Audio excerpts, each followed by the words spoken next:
So what I believe you were trying to say is thank you. Thank you? You're welcome. What? No. I didn't. I wasn't. Why would I ever say Okay, that? I mean, okay. why would I ever... I see what's happening, yeah.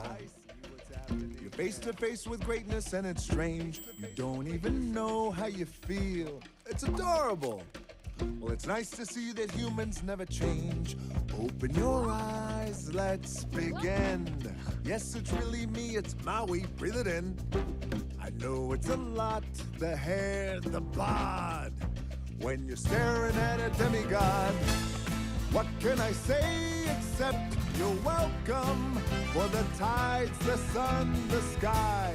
Hey, it's okay, you're welcome. I'm just an ordinary demiguy. Hey, what has two thumbs and pulled up the sky? When you were waddling yay high, this guy. When the nights got cold, who stole you fire from down below? You're looking at him, yo. Oh, also I lasso the sun. You're welcome to stretch your days and bring you fun. Also I harness the breeze. You're welcome to fill your sails and shake your trees. So what can I say except you're welcome for the islands I pulled from the sea. There's no need to pray, it's okay, you're welcome. Ha, I guess it's just my way of being me. You're welcome, you're welcome. Well, come to think of it, kid, honestly, I could go on and on. I could explain every natural phenomenon. The tide, the grass, the ground. Oh, that was Maui just messing around. I killed an eel, I buried its guts. Sprouted a tree, now you got coconuts. What's the lesson? What is the takeaway? Don't mess with Maui when he's on a breakaway. And the tapestry here in my skin is a map of the victories I win. Look where I've been, I make everything happen. Look at that, me, mini Maui, just look at that. Well, anyway, let me say you're welcome for the wonderful world you know. Hey, it's okay, you're welcome. Well, come to think of it, I gotta go.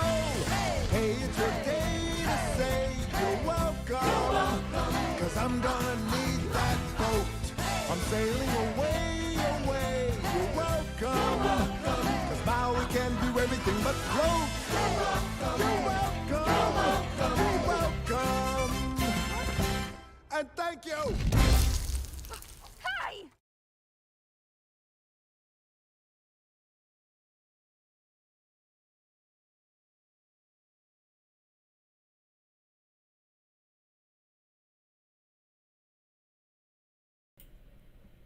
Right. Hello and good morning, good afternoon. What is it? What hour is it, everyone? Because it's a Sunday, and that's what matters for now.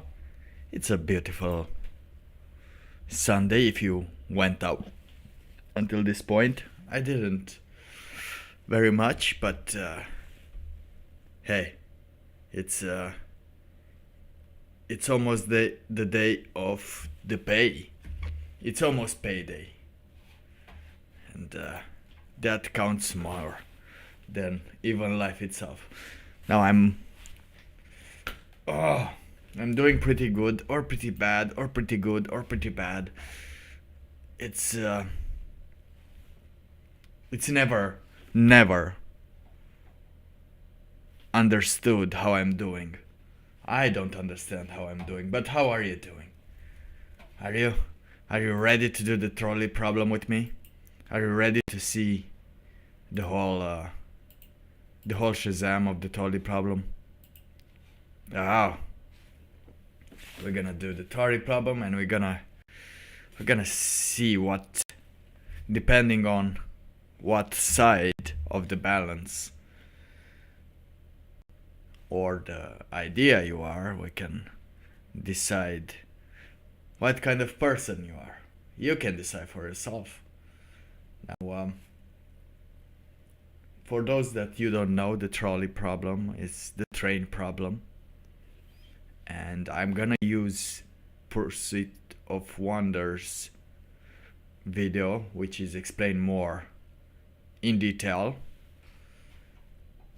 And after this, we're gonna see if if you have a better idea on how to abort this dilemma that is not a dilemma, it's just another thing that people think it's quite important, but it's not when it comes to actually doing the right thing, if you know what I mean. Okay, so let me just put the chat over here so I can see it as well, because for some reason I don't see the chat box. I don't know why. So there we go. Apparently there's a person who would flip already the switch. Oh, I'm gonna love this. Oh, you're gonna love this as well. Gonna love this more than me when we'll get to that point. All right. So as soon as I flip. No. Wait. We're not going into that today. Maybe later into another one of the ways that Jordan Peterson is wrong about stuff. But you're right. Anyway, yeah, we can see the chat over there. That's good. Now I can be focusing on this. Hello, Radu. Welcome.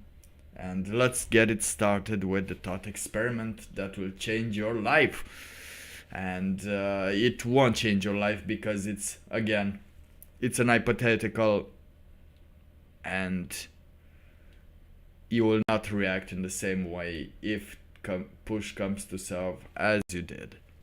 Apparently, but we'll see. So, let's get this grooving. This video is sponsored by the Book Summary and Discovery app. No, Use the link in the description and receive 40% off Blinkist Premium. The video made by Blinkist, so wonder. You're a construction worker. Okay, You're working a job with a crew of 6, building a small railroad station. Okay. You've been on the job for several days.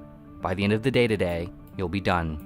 You're excited to go home and enjoy a couple days off with your friends and family. Yay! Everything is going normally, beginning to wrap up, when suddenly, you hear a loud crack. A pillar on the front of the station is broken, causing the station's roof to collapse sideways, pulling the rest of the building's infrastructure out and toward you. You try to get out of the way, but you can't. You and 4 coworkers become pinned on the train tracks by the debris. You can't barely move. You try to maintain your composure, but the feeling of panic begins to set in, quickly exasperated by the bellowing yells of your coworkers. Some of them are injured. You become confused when suddenly their yells go quiet. There's a vibrational hum in the distance that replaces them. Then, a train horn. The yells pick back up, now change from the sound of pain to the sound of terror. Closer and closer, you hear and feel the train come. It's coming! You think to yourself. You hear one of your coworkers yelling, "Switch the track! Switch the track!" You remember there's a manned control booth on the bridge about 40 yards behind you. Inside, the attendant can push a button that will switch the tracks and divert the train away right before it hits you. You join in on the now collective chant to change the tracks. After a moment passes, you hear someone else yelling near you, but not with you. It's your other coworker and good friend. He is pinned on the other track. The person in the control booth sees what's happening. They saw the whole thing and called for help immediately, but it won't get here in time. They watch the oncoming train get closer and closer.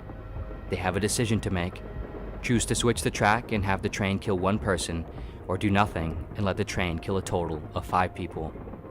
You feel the vibration of the train increase as you consider your whole life, a tapestry of experiences and feelings, relationships and achievements, desires and hopes. You plead for it to continue. You don't want to die. No one here does. The person in the booth is thinking intensely about what to do. They have about 5 seconds to decide. 5, 4, 3, 2, 1. Alright, what did you decide? Huh? Do you flip the switch to say 5 but kill 1? Or you let the switch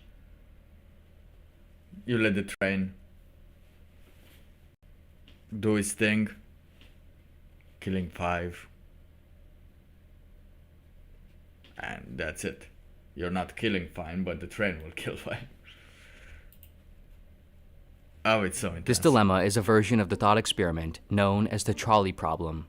Originally posed by philosopher Philippa Foot in 1967. Of course she's a woman. What headaches does she give to people?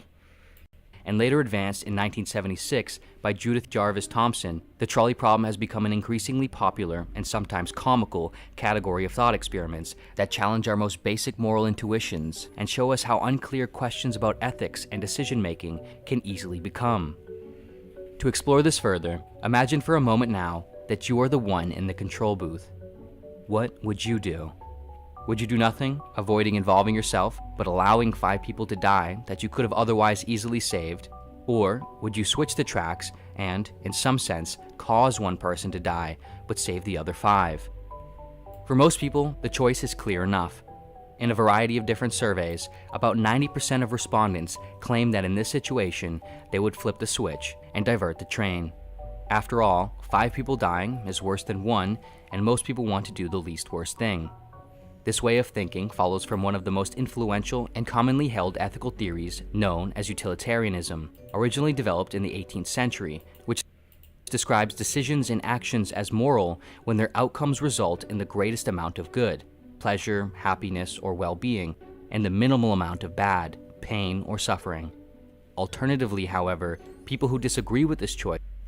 Yeah, that's just saying I'm doing best for myself. And utilitarianism is just a way of labeling doing something horrible as good, or trying to hide your crimes. That's utilitarianism. Might follow the ethical theory known as deontology, which argues that decisions and actions are moral solely based on whether or not they follow defined rules and principles, and not based on their consequences. In other words, for example, the act of killing someone under any circumstances, even if by not killing them you are essentially killing more people, is and will always be wrong on principle. Yes. And therefore, since flipping the switch involves you committing the act of killing someone, doing so is morally wrong. However, this raises the It is wrong. following question. What is the difference between allowing and causing? Is there any? By simply observing. Well, by simply observing an event that doesn't involve you, that you are not paid for that, you are allowing something to happen. Causing a certain chain of events for another person, it is causing. Observing the right? event, understanding it, and possessing the ability to easily change and improve it, are you not already involved? Is there a difference in involvement between observation and inaction versus observation and action? Isn't choosing to not be involved a choice that is already involved? No one can choose to not choose, and no one can opt out of what they are already a part of. What if there was no one on the other track? Wouldn't allowing the 5 people to die clearly be the wrong thing to do? Even at this level, in just the original basic version, clearly, it isn't 100% obvious what is right and how we ought to treat the situation. And it only gets far less obvious with subtle changes. What if we change the numbers? What if All right. So, did we get the basic of the experiment? We're gonna continue later. We're gonna continue with it, but did we get it? Basically, there are 5 people on the tracks of the train that's appearing, and 1 person on the other. The 5 are screaming, "Change the track!" The other one is screaming, "Don't change the track!" And it's up to you to know what you're doing. But there are just a couple of weird things that has to happen for you to, or at least for me, I think, and for a lot of people, to switch the tracks. And that is to accept that you're gonna kill someone, right? Oh, see, that you're gonna end someone by doing an action. And that's selfish, but if there is a reason for you to be selfish, then that is the way to do it. And I know, rather, like, if you will have to choose between your dog and some random person, what would you do? Which one would you choose? Because we're gonna see here that we're adding more and more information to it, but basically, in my opinion, I don't know. We're gonna see later. There are 50 people on the main track and 10 on the other. How about 5,000 on the main track and 1,000 on the other?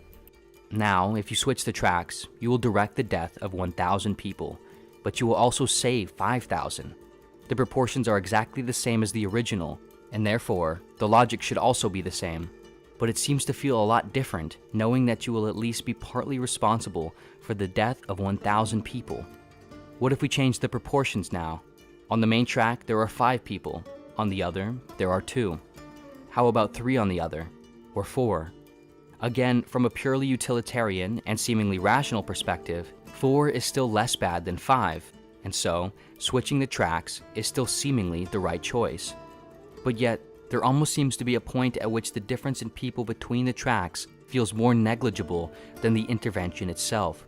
Is saving one more person worth the weight of responsibility you will feel in that decision?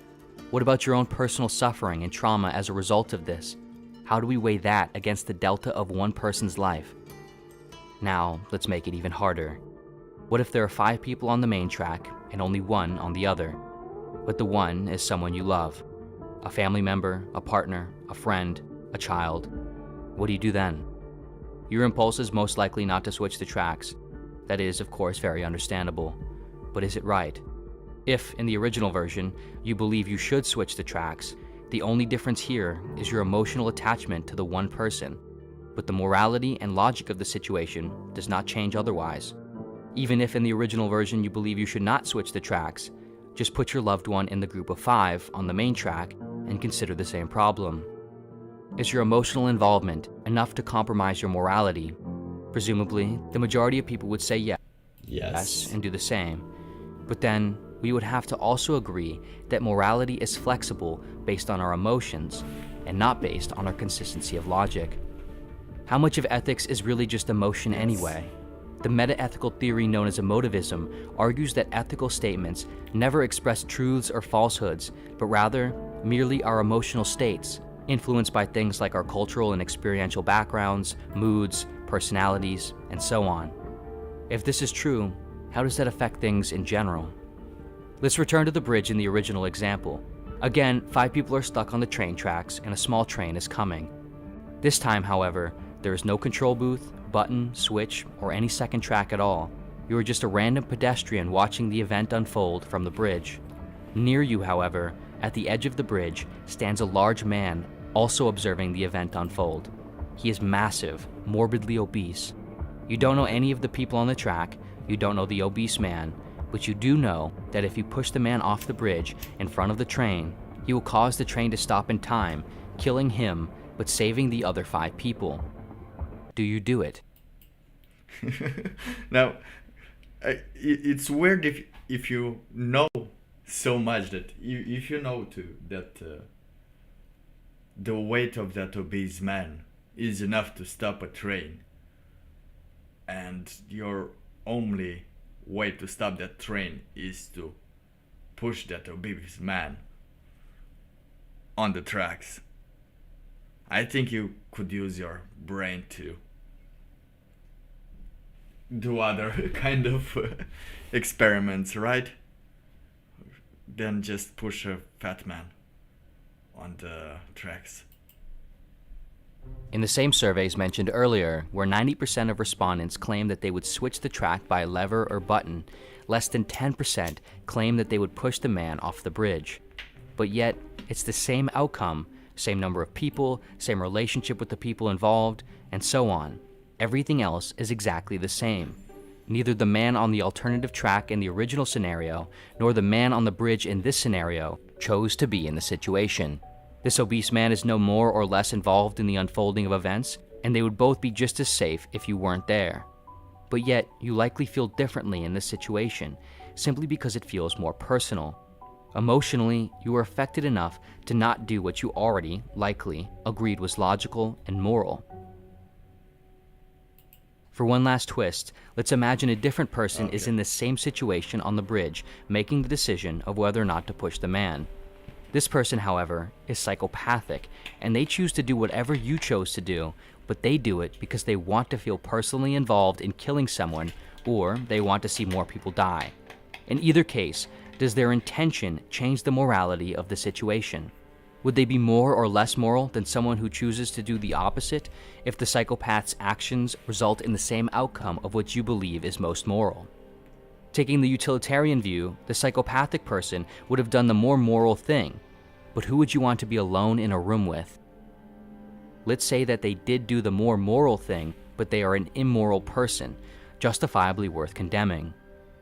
But what happens if 6 weeks later, they go to a neurologist after having experienced months of chronic headaches, and it is discovered that they have a tumor in their brain that has caused brain lesions in areas responsible for morality and value-based decision-making?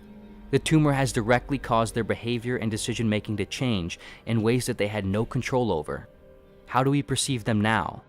Are they morally responsible for their behavior? What if the same person didn't have a tumor, but was horribly abused psychologically and physically as a child, which directly caused a response that led to this behavior? They would not have chosen or controlled this any more than a tumor. Is there a difference?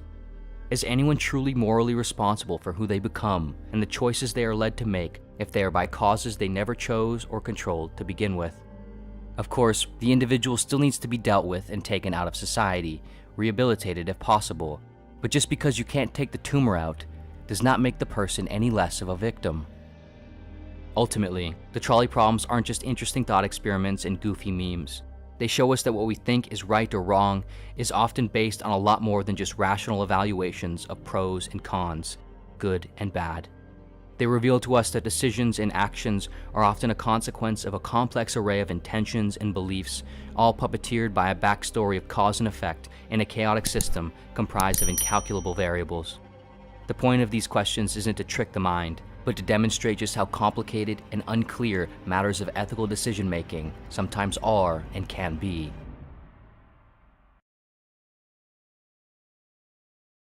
Oh yeah. Oh, we're loving it. Let me just set the mood for this. Okay, there we go. This is better. We have the train here. So, what would you do? In any circumstance, would you flip the switch? In the first circumstance, let's say in the first circumstance in which you are the observer, there are 4 people you don't know on a side track, and you know there's another person on the other side track. And, okay, 5 people and 1 person. Okay? Do you think it's moral to flip the switch knowing that you're gonna flip the switch to that one person? That one person who thought it was safe and the system works perfectly. All they had to do is get out of that rubble or trouble, and now has to do with your decision as well to kill him. Oh yeah, this is that trust I was talking about of Jordan Peterson, that says that you trust that he can take the best decision. Okay, don't worry. But humans, as we saw, if it takes a switch, they will press it. 90% of them will press it, as the studies shown. So that is good to know, since at any point in your life, 90% of people are willing to do something that's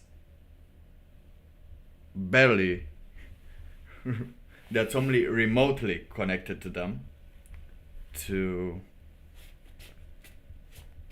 save someone, to think they're saving someone, at least, while accepting they have to end another person's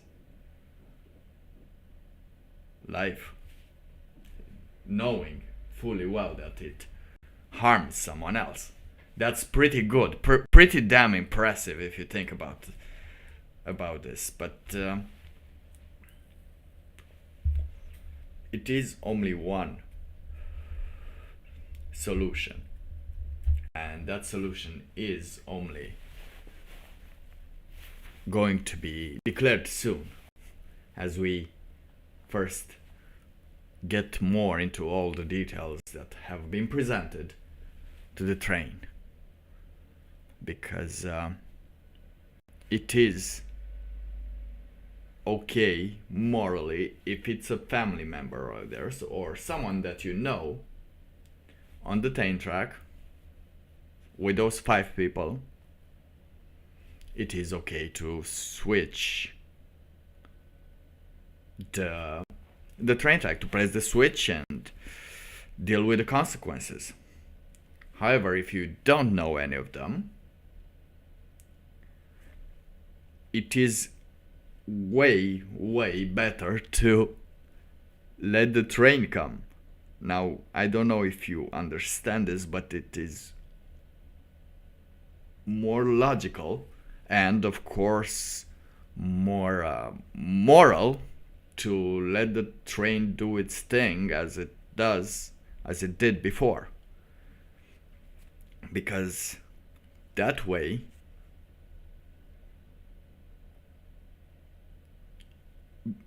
you will help something. You will actually help the future to be happening. Let's have an imagination here. Let's imagine that you're actually in that booth and you decide, okay, I'm gonna save these 5 people, and press the button. Alright? So you press the button, the train goes on the other track, it kills one person. What happens? What happens next? What will happen next? Well,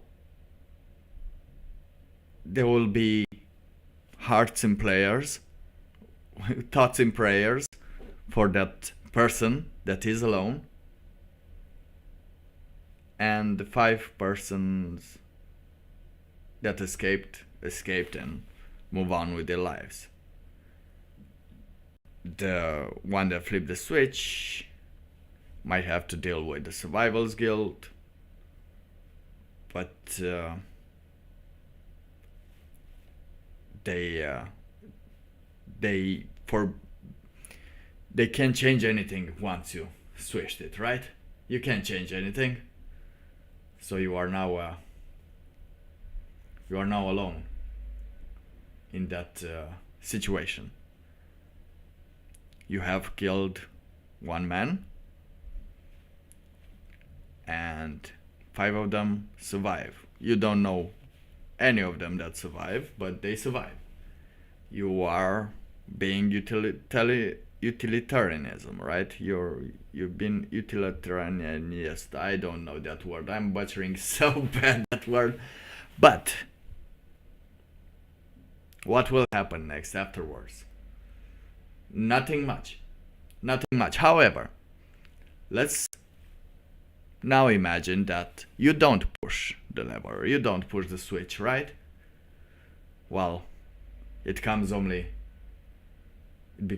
fair to understand that, hey, the train shouldn't be there. Like, it's already a problem, an organizational problem, if the train is there and workers are around there and on the tracks during the hours that the train should be there. There is an organizational problem between the train being able to stop or being able to do things, and there are no way for there is no way, actually the only reason that they can escape is because you randomly were there. So what if you weren't there randomly? What if there is no person there next time? Because there will be a next time if you switch the tracks. If you switch the tracks to end one person's life, then there will be a next time when there will be 5 persons on the other train track not being able to get out because nobody made any fuss about it, because it's just one person, and that's sad, but it's just one person, because when you're alone, and that's how you'll end mostly. However, if the train ends, those 5 persons, if you let it go on its way, because the organization was so bad and none of it is your fault, you aren't even responsible for those persons.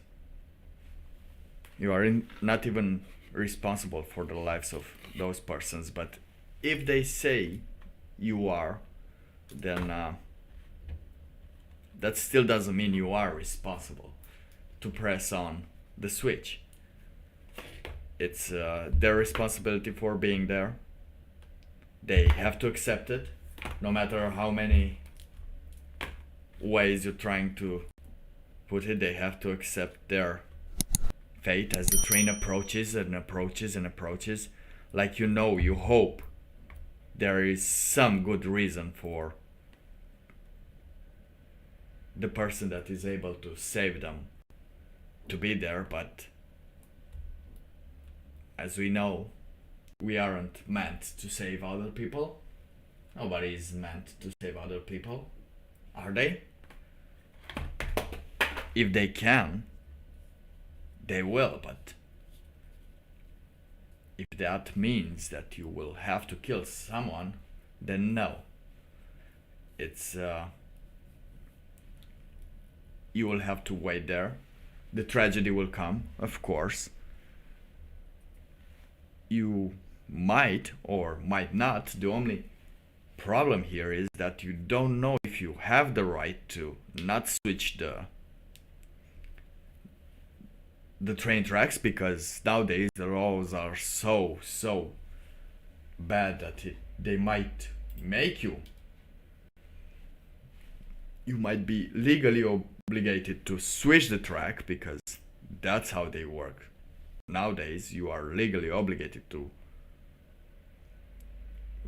end a person's life so you can make 5 persons' life better, which is kind of weird, right? Kind of reminds me of something else from 2020, but let's stay on the train tracks, all right? Let's stay on the same track, because if you let it pass, if you let the train pass, of course there will be an investigation. People will have to learn, why did that building crumbled? Why were there 5 people on the track stuck?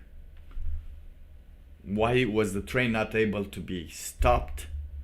why were the 5 persons on the train track struck while the train was coming and not being able to stop? All right, the quick resume is you have a train track, right? Now there are 5 people. Okay, you are one of the 5 people if you want, or you are one. Okay, I'm just gonna do the basic. There is a train track. 5 people are stuck on a train track. Alright? Now there is a train approaching. You hear the train approaching, and the people are stuck on the train track. There is a different track with 1 person on it, and you have the opportunity to flip the switch for the train to go and kill the other person on the train track, saving the 5 persons on the train track. What do you do? Do you flip the switch, or do you let the train do its thing? Apparently 90% of the persons decide that it's a good idea to flip the switch, because that way they save more. Even this is where it gets a little trickier, but yes, you don't know the people. If you don't know the people, does it count? Like, I know if you know the people, of course you will have to accept the fact that I know it's that is the best solution, since what were they doing on the train track, and why is the system so bad? What happened to the system for it to become so bad that they have arrived in that situation? Because that's what I was in the middle of explaining. If you flip the switch, there is nothing utilitarian about that, since it will be just 1 person that will die. Everybody will cover it up soon, and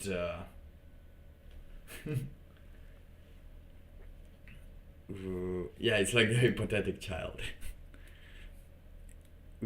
Everything will be covered up soon. Thoughts and prayers, and the next time this happens, it will happen again and again and again. As long as you flip the switch, there is a person that's dying. However, not every time that you don't flip the switch. Yeah, or the tree that falls in the wood. Yeah, it will be just like that. If you press the switch, it will be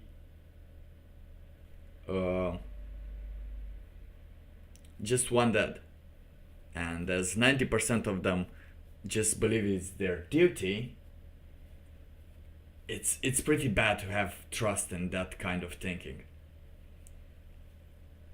However, if you're let them die, of course there will be an investigation on how come they were there, what happened, how come the train doesn't stop, and how come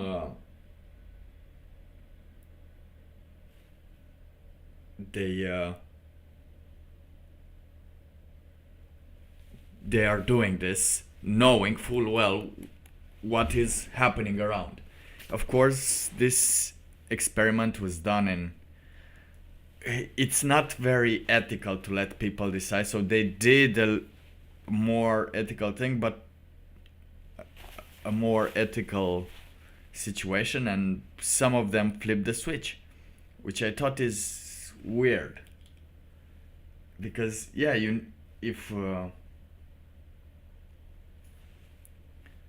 if 5 people die, then yeah, if 5 people die, then you will be more aware. Like there will be more progress being done if you don't flip the switch. But of course, this is a problem initiated and brought in by a woman that, of course, want to make people do stuff, want to make people flip the switch. And the more you are aware of life and how you should or you should not flip the switch, I think it's still doing better for your mental health. As long as you're not flipping a switch for random strange people, then you will see more progress, right? At least that's the ethical. No matter how utilitarian you think it is, because utilitarianism is just a way, it's just a mask for people that do bad things to other, like, oh, we're doing this for the greatest good, for the greatest thing. But as long as you have even one person that suffers, it's not going to be a utopia. We talked about in one of the old streams about that story, The Child of Omelos, right? Where the ones that left Omelos, sorry. But where there was a hypothetical utopia. However, it was only an utopia if all the bad of the city went to one child. So that one child was taking everything bad that the city had, every bad situation. So every suffering that would be in the city would be incurred to the child in the expense of having an utopia, and everyone was happy and rich. And that is the price you pay when you flip the switch. You flip people off afterwards. Indeed, you're doing an investigation. The best thing you can do as an observer is be a witness on how weird it could be. However, how bad the organizational skills are. And this is pretty important for now, as wait, let me just put it here, since this will help in the future, like program the AI cars, which is pretty scary, knowing that just because there are 5 people on the street, in the middle of the street, you could get killed by an AI car if this doesn't get solved. In the case of the car going on the street, alright, there's a car going on the street, and there's one person in the middle of the street. No, there are 5 persons in the middle of the street having a party, and there's one person in the right just walking on the sidewalk. Now, would you avoid all those 5 and go and hit the one that's on the sidewalk? It doesn't make any sense for the only persons that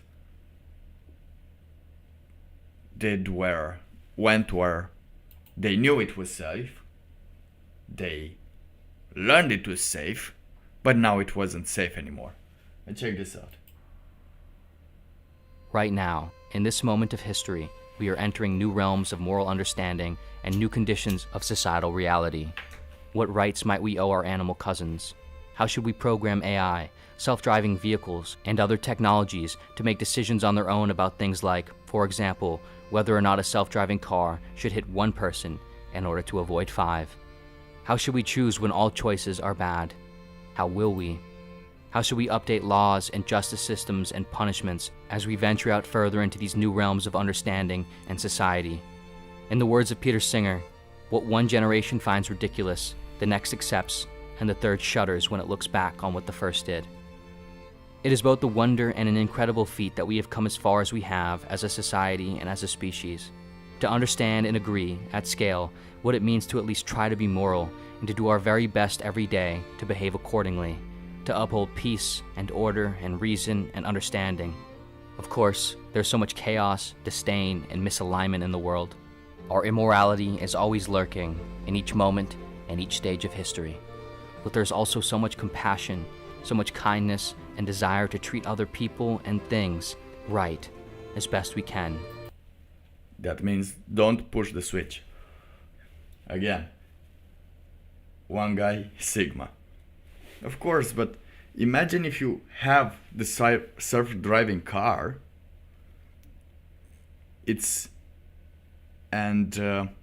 is a person on the street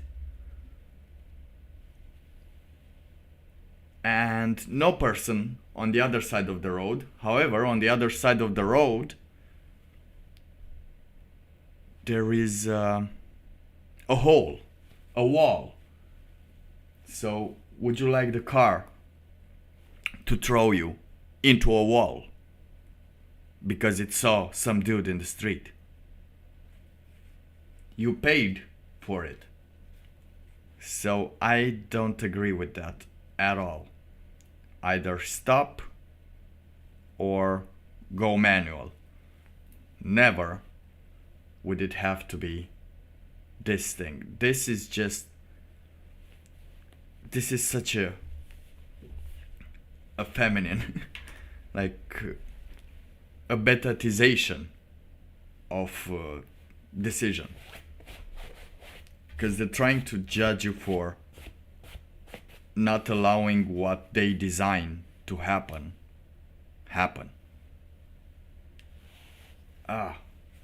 Oh, no.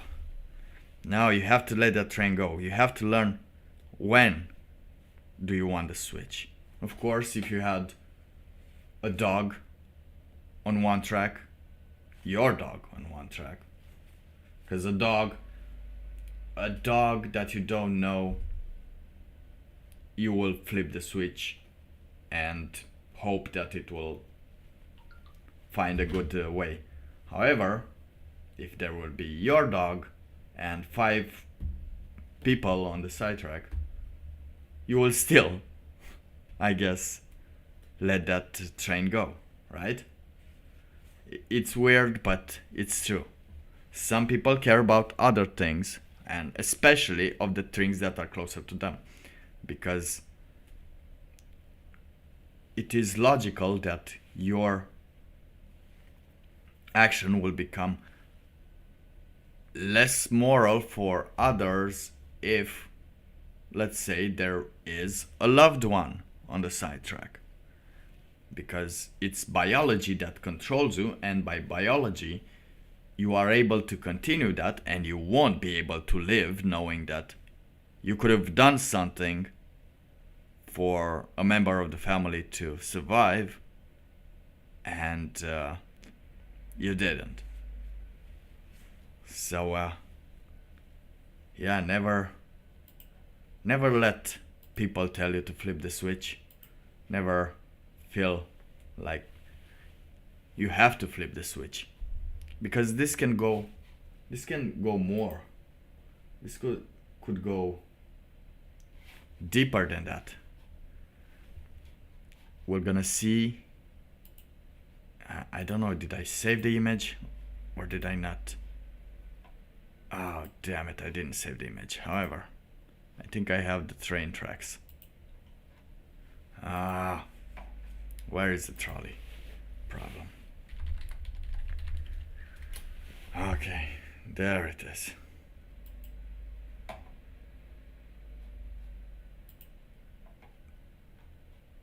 There it is, come on. We're gonna put this. Okay. Now, let's say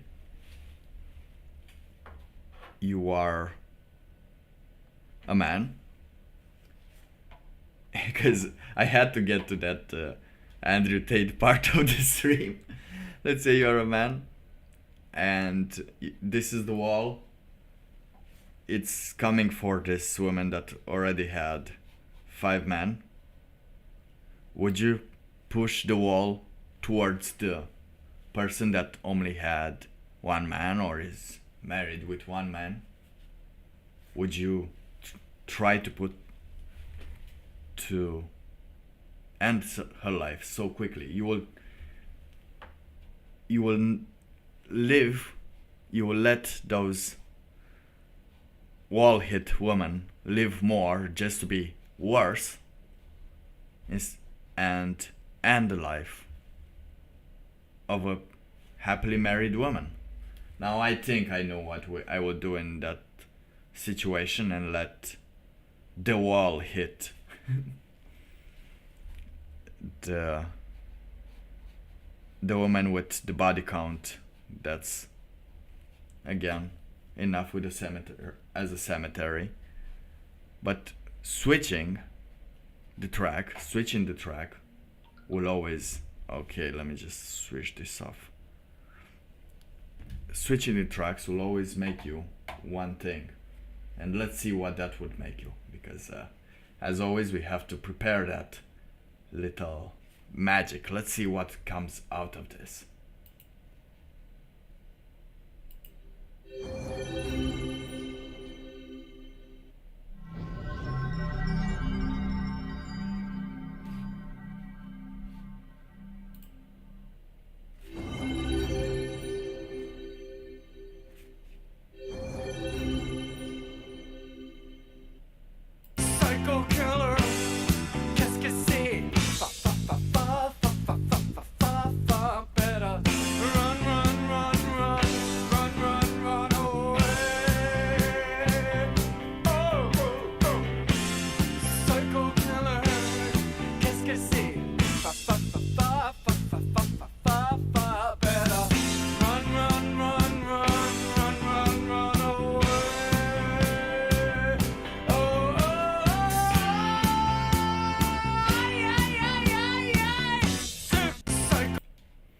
Alright, so that's what will make you, in the end, flipping the switch. Knowing that you have to flip the switch, considering that you flip the switch. At the end, you become a psycho killer, because you will flip the switch until oblivion, never improving anything. Just flipping the switch and thinking you did the right one, thinking you did the right choice. Never flip the switch. Watch the train, watch the events, and afterwards, if you still feel bad, try to change how the system works, how document how bad the system went and got away. Because we're living on dangerous times nowadays, and there is nothing more naive than thinking you can just do your thing and the trouble of others and their decisions won't come after you. Of course, that means more work, but also more awareness. Because we've been living in a place where we believe that like everything just happens, everything's so good. People are thinking do you know we're living in the best times? This is the best time to be alive, guys. 90% of people will be willing to do something to just do a person that has nothing to do with the situation in. And that's the lesson for today. That's what happens. But let's lighten up the mood. Let's lighten up the mood a little, because we've been thinking about just bad things, but we're gonna see. You all seem to enjoy. We're gonna see a person that's loving the life they're living. Now, I did enjoy this as well, knowing what kind of life is enjoyed and who does enjoy this kind of life. And again, it's the psychopathic people, I guess, but I don't get to call them psychopathic. But let's watch, because it's so funny. My first video about what kind of food we're eating without a fridge or freezer, running water, and the big grocery store is kind of far away. So here is another salad video for you all. I know some of y'all were concerned about how well I was washing my vegetables last time, so I thoroughly checked each and every lettuce leaf to make sure not a single bug or speck of dirt made it onto that leaf. I'm joking, obviously. You know, you should be washing your vegetables well, but honestly, we get most of our produce from our neighbors who grow things organically, so as long as there's not bugs or clumps of dirt on it, we're gonna be okay. I'm gonna plant this lettuce base in my garden, and I don't know what I'm gonna do with the beet leaves yet. And the rest of the scraps go into the compost hole, which isn't actually a compost, but more on that in a different video. I know a lot of people are saying that they could never live like this, but honestly, the past 2 months in New Zealand have been some of the most relaxing and refreshing. I'm eating healthier and more local. I'm spending time outside in sun, surrounded by nature instead of in the stress of the city. And even though I'm heading back to California in a couple weeks, I'm gonna be back here shortly, and I already can't wait. All right, so yeah, this person lives on the kindness of their neighbors, and they're enjoying their life. They're enjoying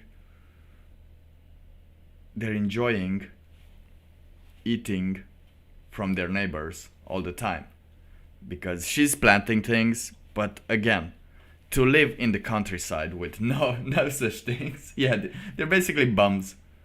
But I'm loving the descriptions. I'm loving the life I'm living. The only way you're loving the life you're living is that people are still willing to flip the switch,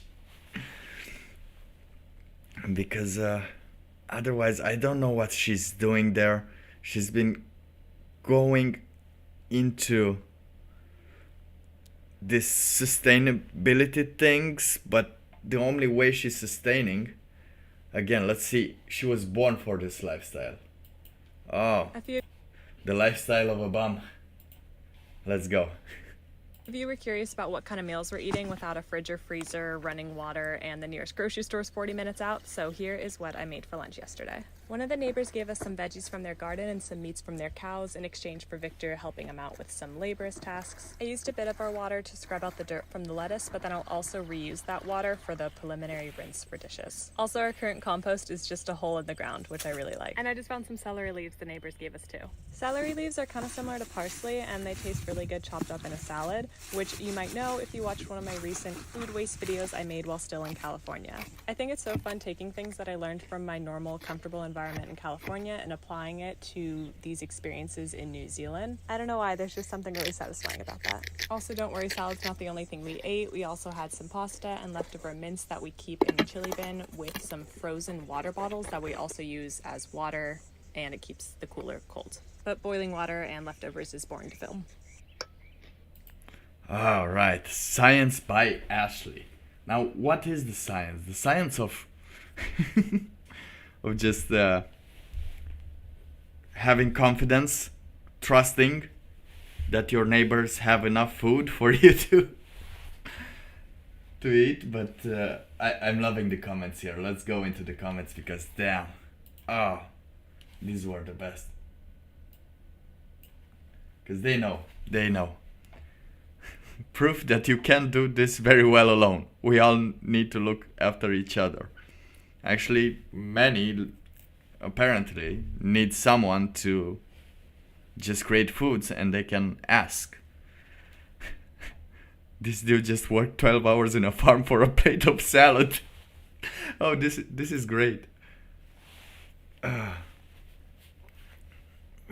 My dad is the CFO of a large Fortune 500 company, so I do this type shit. I will flip the switch. Flip the switch? Hell no. The more, the many and better. We better have natural selection. The 5 people are on the track to prove a point or to protest. Yes, indeed, that's natural. That's human natural selection, to be in that part. Like, if the neighbors didn't give these people food in exchange for work, thank God New Zealanders are. I think they saw like, what are these bums doing? Like, dude, come on, work here. I'm gonna give you some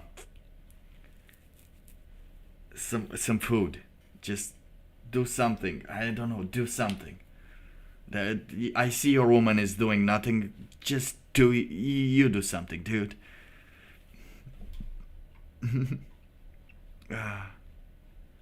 Let's see.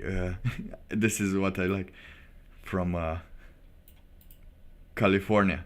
Dear New Zealand, I'd like to formally apologize for the Californians. We didn't realize they had spread this far. We have been trying with little success to keep them contained to their own state. But they are like locusts and continue to spread into areas they haven't ruined yet. Good job, James Campbell. I think the New Zealanders will understand.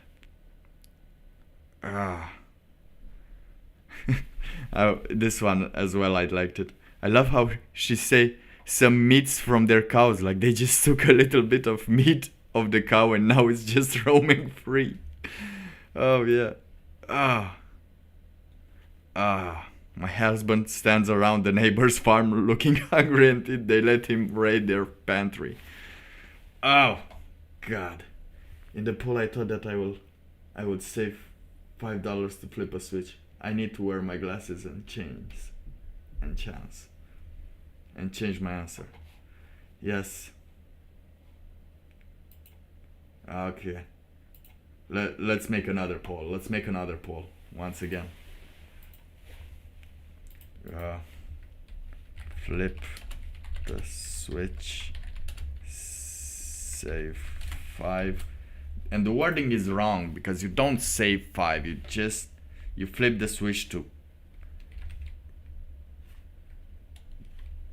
don't flip to not kill one.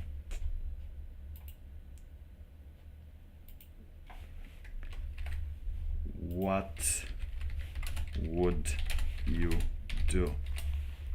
All right. Okay, because this person, the audacity is astronomical. How do you survive a self-sustenance lifestyle? Oh, we don't. We rely on our neighbors. Oh, but these are the people. Talking about neighbors, I guess you can put the prayer, because we need some prayers. We need some good neighbors that we can count on to know that they're doing their job properly, because the farmers, this person's neighbors that are giving them salary in exchange for work, is the same type of person that should be in charge of flipping the switch or not, based on how the rules are made and how it works around there. But we will see the magical solution after the prayer, because there is one solution for that, but it's highly unlikely to happen. It needs a certain type of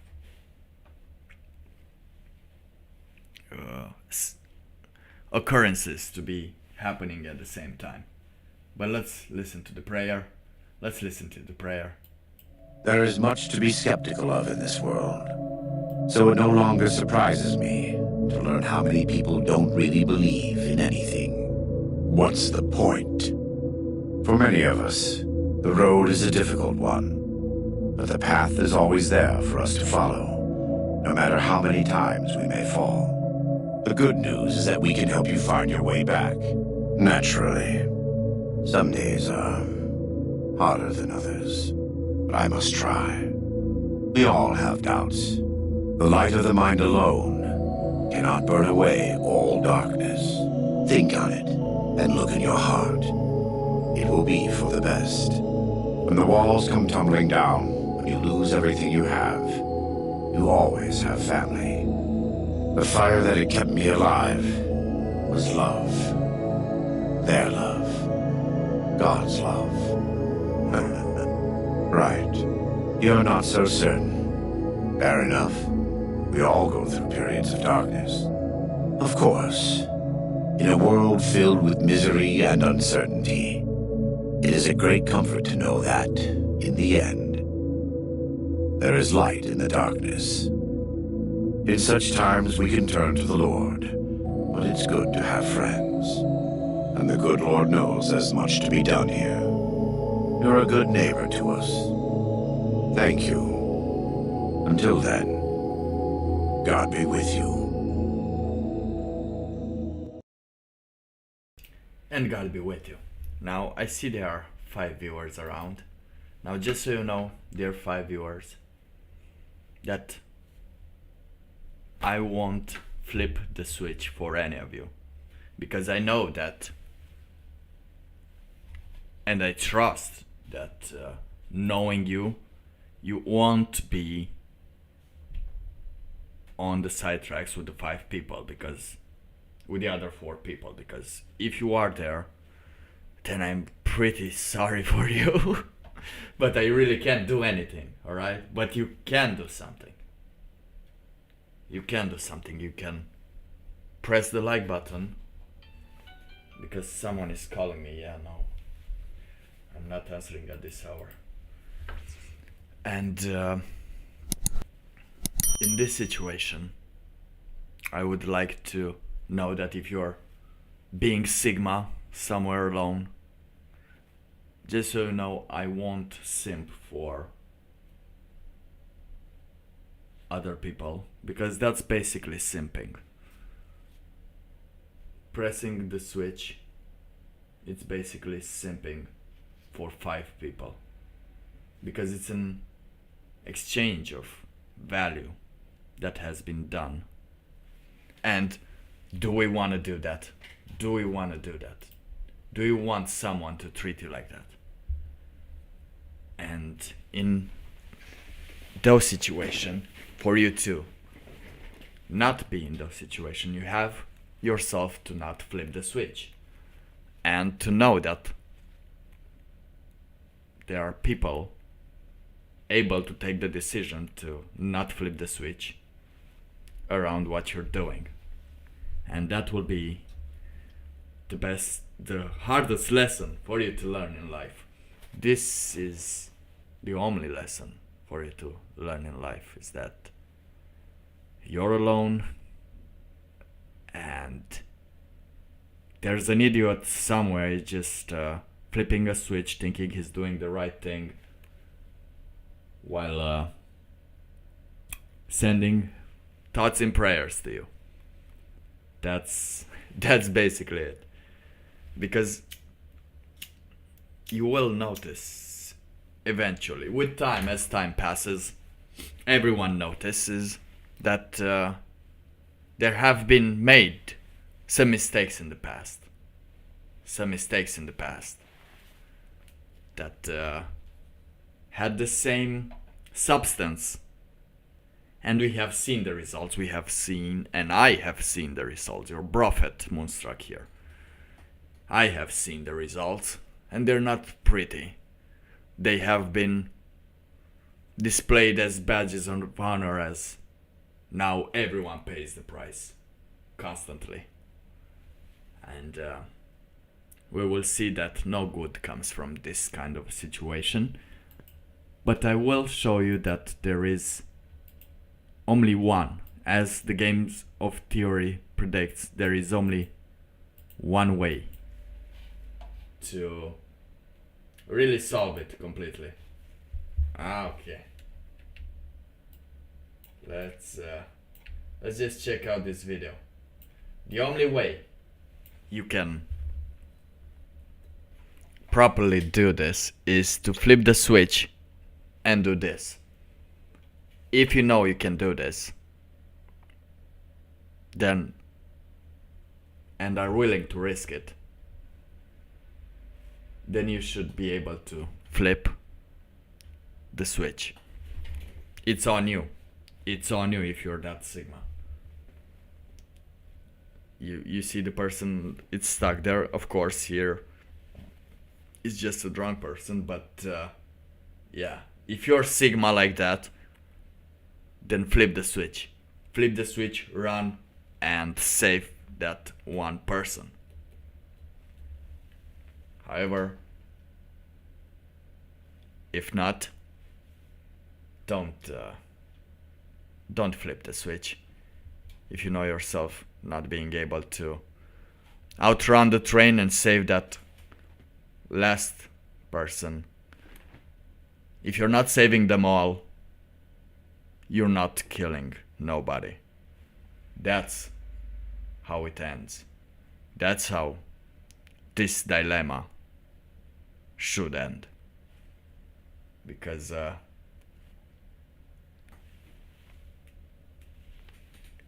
otherwise, why would you have a dilemma about something that is not in your control?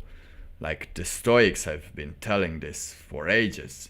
It's been 2000 years or more since everyone has figured that you can't stop destiny. You have to roll with it, learn from it, and learn to move on. Again, unless there is someone that you love on the train tracks, there is no reason for you to flip that switch. Unless, of course, you're a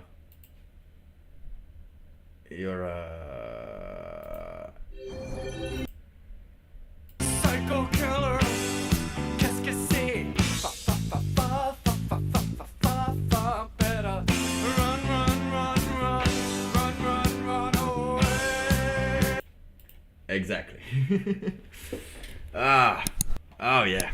Oh, what a Sunday. What a Sunday.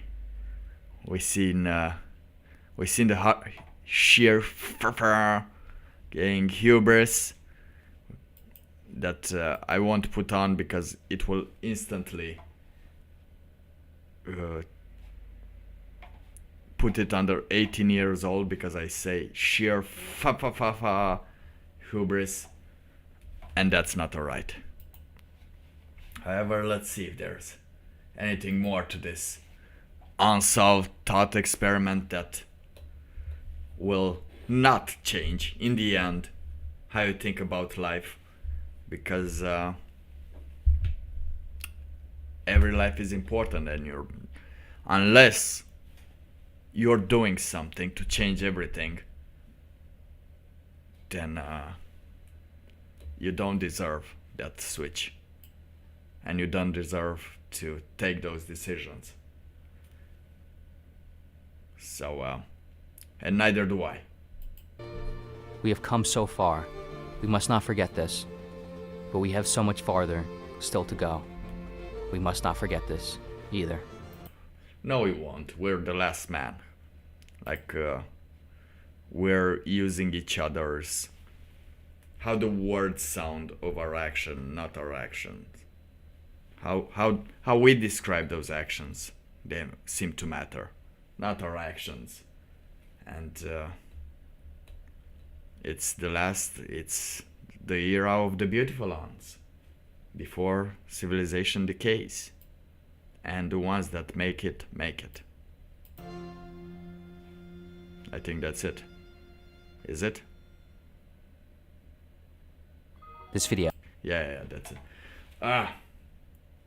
Should we Should we go on the civilization decline and talk about the signs of the civilization decline? Because first we have to talk about the top down, so we can go bottom up, as I always said. First you need to learn a little bit about those algorithms so you can forget them because they're ingrained in you, and then try to go bottom up and understand new algorithms that are happening. That's the only way to save civilization.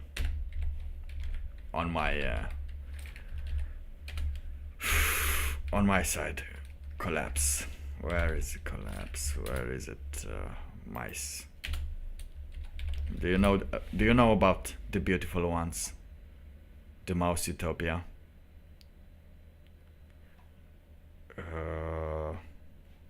Okay. How much time do we have? Let's go. Let's go. Let's go. We're in it. We're going all the way. We're gonna surpass 1 hour and 45, but not by much, because we're gonna let it roll. Maybe even.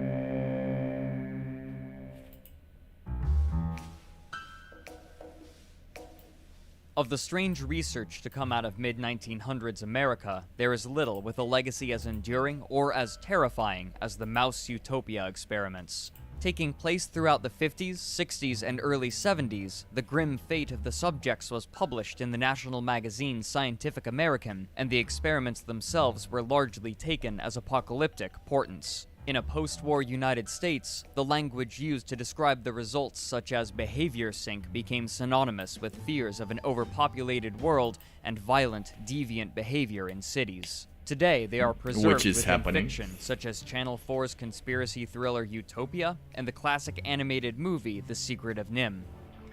Our world began changing. So what were the mouse utopia experiments?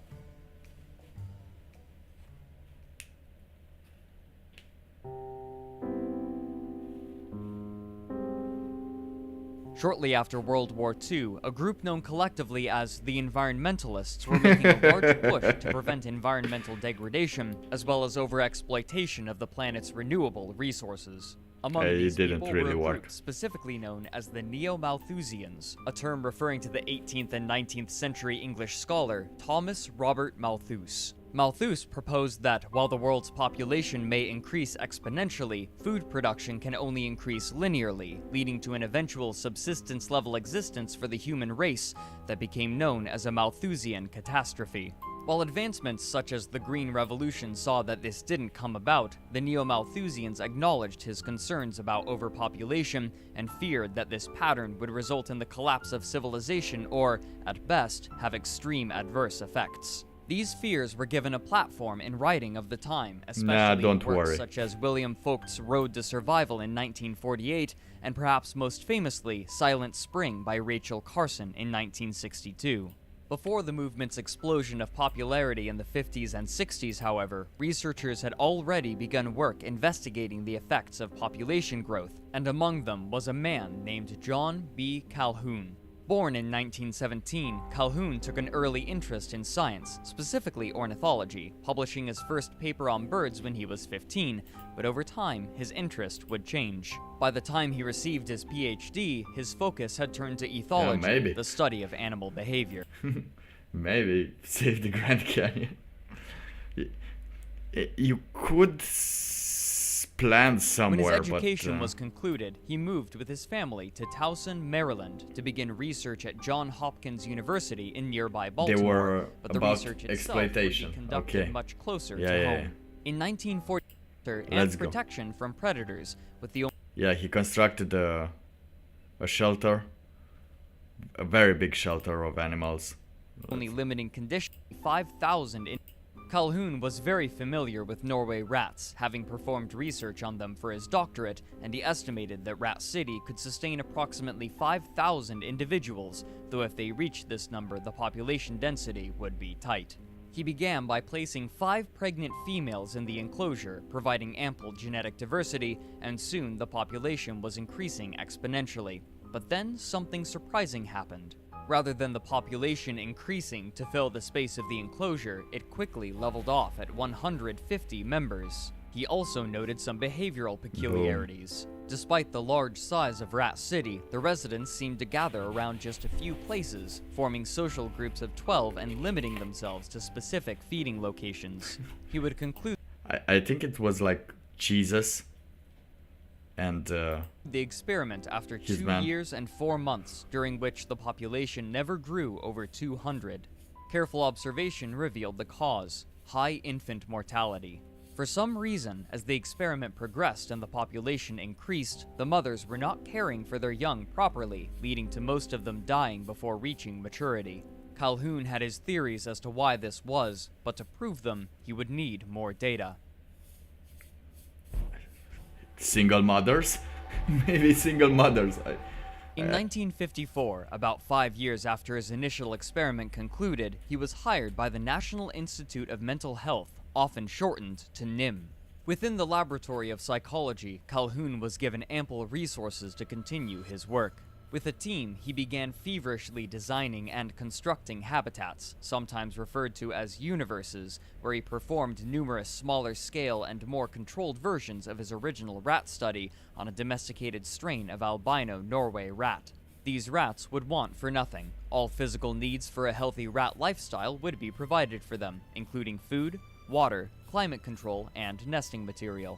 Calhoun Nice. spent 8 years perfecting his enclosures and methods until finally, in February of 1962, an article of his writing was published in the magazine Scientific American. The article was entitled Population Density and Social Pathology. His opening paragraph ominously reads so, quote, "In the celebrated thesis of Thomas Malthus, vice and misery impose the ultimate natural limit on the growth of populations. Students of the subject have given most of their attention to misery, that is, to predation, disease, and food supply as forces that operate to adjust the size of a population to its environment. But what of vice? Setting aside the moral burden of this word, what are the effects of the social behavior of a species on population growth, and of population density on social behavior?" Unquote. To answer this question, he cited 6 of his experiments in particular, all with similar composition and concerningly similar results. The design of these habitats was simple. The layout was a rectangle measuring 10 feet by 14 feet, divided into 4 equal sections by electric fences. 3 of these fences sported bridges over which the rats could climb, while one fence lacked such a bridge, essentially creating one long space that wrapped in on itself.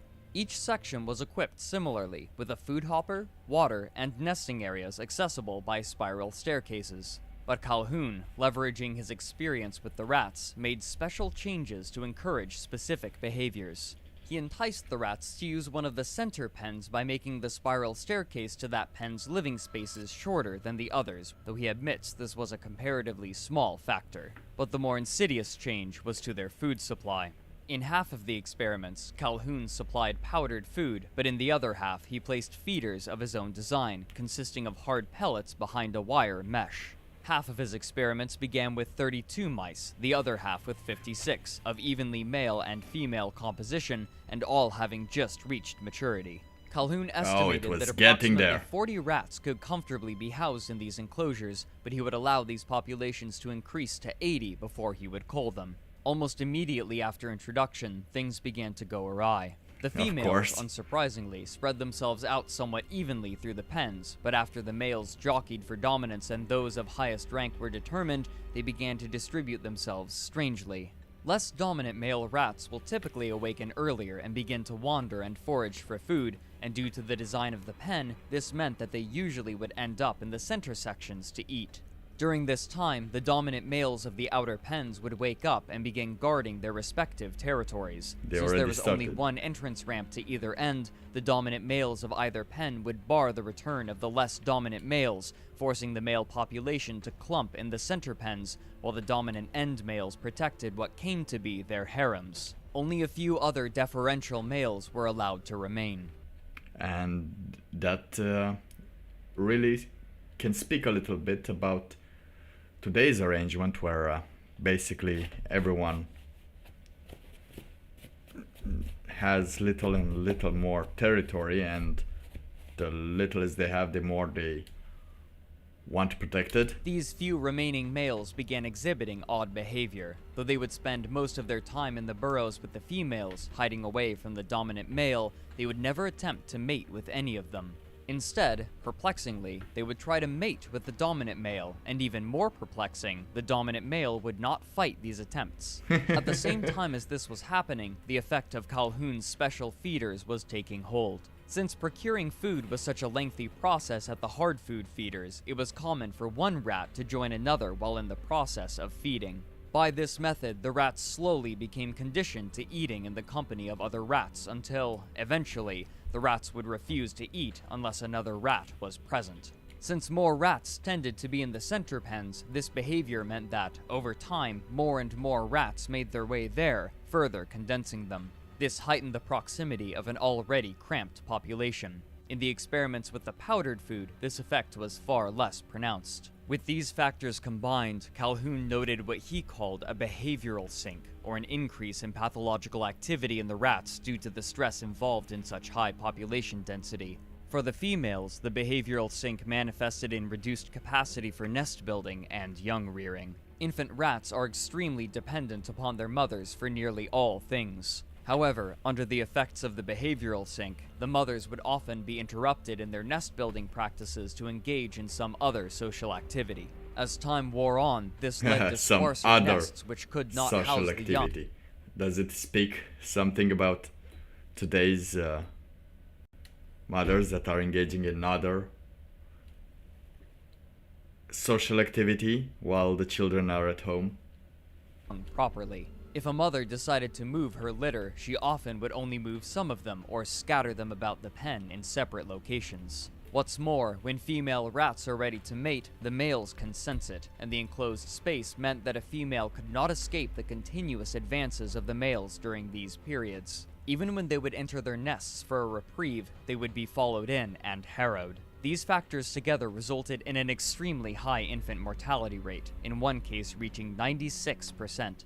For the males, this manifested in different ways. The dominant males would occasionally lash out in violence against the other members of the pen, including infants, often biting and wounding their tails. Among the lower class males were three groups. The first he described as the homosexuals, which he immediately corrects as pansexuals, who would not compete for status but would often attempt to mate with any other rat, regardless of gender or age. Much like in the end pens, these advances They were thirsty. Went unchallenged. The second group he described as somnambulists, who moved slowly through the pen without interacting with other individuals in any fashion, and the other rats, in turn, ignored them, except in rare circumstances. These rats, externally, he described as fat, sleek, and healthy-looking. But to him, the strangest group was the third, which he named the probers. These rats were hyperactive, hypersexual, and pansexual. Despite violence from the dominant males, they would viciously pursue females in heat, eschewing any sort of courtship ritual and following them into their burrows to mate. Later on in the experiments, they would often find the corpses of the improperly cared-for young, which they would cannibalize. In time, one of Calhoun's assistants would publicly describe these pens as hell. At this point, Calhoun ended the experiments, but he predicted that these pathological changes would have eventually led to the deaths of the colonies. At their conclusion, he would take the 4 healthiest males and females and allow them to breed, but their behavior had been so inexorably altered that none of their pups survived beyond weaning. Yeah, the third were, were the alpha. They don't care. Anything. I'm doing it. This short article enraptured its US audience, and the effects on both the scientific world and popular culture were immediate. People began to relate Calhoun's rat experiments to modern city life, and in an era where fear of social deviance was reaching an extreme high, it was largely seen as a reflection of the current time and where society could be heading, egged on by Calhoun's provocative language and allegorical design of his test environment, made to look like a city. Population density quickly became a common topic. Psychologist Carl Rogers, in his work Some Social Issues Which Concern Me, stated that, quote, The resemblance to human behavior is frightening. In humans, we see poor family relationships, the lack of caring, the complete alienation, the magnetic attraction of overcrowding, the lack of involvement which is so great that it permits people to watch a long, drawn-out murder without so much as calling the police. Perhaps all city dwellers are inhabitants of a behavioral sink." Unquote. Soon after, studies of dense urban environments were conducted to see if these effects translated directly to humans, but what they found was inconclusive and unsatisfying. Despite the suggestions of Calhoun's rats, humans in cities reacted differently or sometimes opposite the manner that researchers expected, depending on the location. No matter how they tried, no evidence of a widespread behavioral sink could be found in urban areas. But this did not dissuade Calhoun. And another thing to remember, if you see a crime happening, just call the police if you can't help. They won't help, but at least you know you call the police. You will be able to be more comfortable afterwards. But of course, it won't help. It never helps. That's why people are barely calling the police anymore, because they know how it works. Even as others explored the problem of overcrowding, Calhoun frantically continued his research. Now a celebrated success and emboldened by the public acceptance of his ideas, he resumed his work at NIM on an even larger scale, though again away from the public eye. He spent his time on new subjects as he continued to perfect his enclosures and experiments until finally, after 11 years, Calhoun revealed his magnum opus through an article he entitled Death Squared, which was published in the journal Proceedings of the Royal Society of Medicine in January of 1973. The lengthy opening to this article was undeniably apocalyptic. Calhoun wrote, "I shall largely speak of mice, but my thoughts are on man, on healing, on life and its evolution. Threatening life and evolution are the two deaths, death of the spirit and death of the body. Evolution, in terms of ancient wisdom, is the acquisition of access to the tree of life." Unquote. He goes on to heavily reference revelations and of the riders of the apocalypse, using them to proclaim that the Hippocratic Oath applies not only to the body, but to the spirit. After this dramatic introduction, he described his test. For the most part, these new experiments were similar to his 1963 trials, including unlimited access to food and water, protection from the elements and predators, and just like today against disease. Many parts, however, were drastically altered. As Calhoun mentions in his introduction, the Norway rats used in his first publicized experiments were replaced with albino house mice, which were taken from a breeding group from the National Institutes of Health made specifically to prevent communicable disease. To fit his new subjects, Calhoun had designed an entirely new enclosure. This version was much more vertical, with 16 wall-mounted housing areas for the rats at the tops of long metal tubes, which Calhoun called walk-up apartments. At the bottom of each apartment was a virtually unlimited supply of food, water, and nesting material. With the space provided, Calhoun estimated that it could potentially hold 3,840 mice. He named this enclosure Universe 25. Calhoun's methods also had changed. Rather than instituting population controls, he would interfere far less. His plan was to place 8 mice in the enclosure. He will interfere far less. He didn't want to press the switch. He didn't want to flip. You see how that went to 4 some male and 4 learning female, things? and simply watch and wait. Calhoun observed 4 distinct phases in the ensuing experiment. Phase A was predictable, constituting the time period before the first new mice were born, which ended up being 104 days. For the mice, these days were, quote, marked by considerable social turmoil. After the social order was established and the first brood was born, the population began Phase B, which Calhoun named the exploitation phase. During this time, the mice doubled in number every 55 days as new young grew to maturity and had their own young. This doubling continued until day 315, after which the doubling rate slowed to a rate of 145 days, nearly 3 times as long. By this point, the different broods had clumped into one side of the pen. And this can be translated into the human part, where there are no more children when born when people are young. They are waiting until they can't anymore, or their children are having problems because they're too old. And that's it. That's a nice one. Exhibiting the same sort of clumping as the Norway rats, but this time without any coaxing from Calhoun's designs. This change in the rate of procreation marked Phase C, which Calhoun labeled as the stagnation phase. This is when the most notable events occurred, and they eerily mirrored Calhoun's rat experiments. In a natural setting, those mice which find no social niche will leave the colony, but in this experiment, emigration was impossible, and so those forced to remain withdrew from society. These dejected males formed a large pool in the center of the enclosure. They quickly became characterized by both their inactivity and their many scars and wounds. Occasionally, they would grow agitated and attack one another, and with nowhere to retreat, the recipient of these attacks would simply lay still and endure the assault. The outcast females, rather than joining them, would retreat to the highest apartments and live quietly among one another.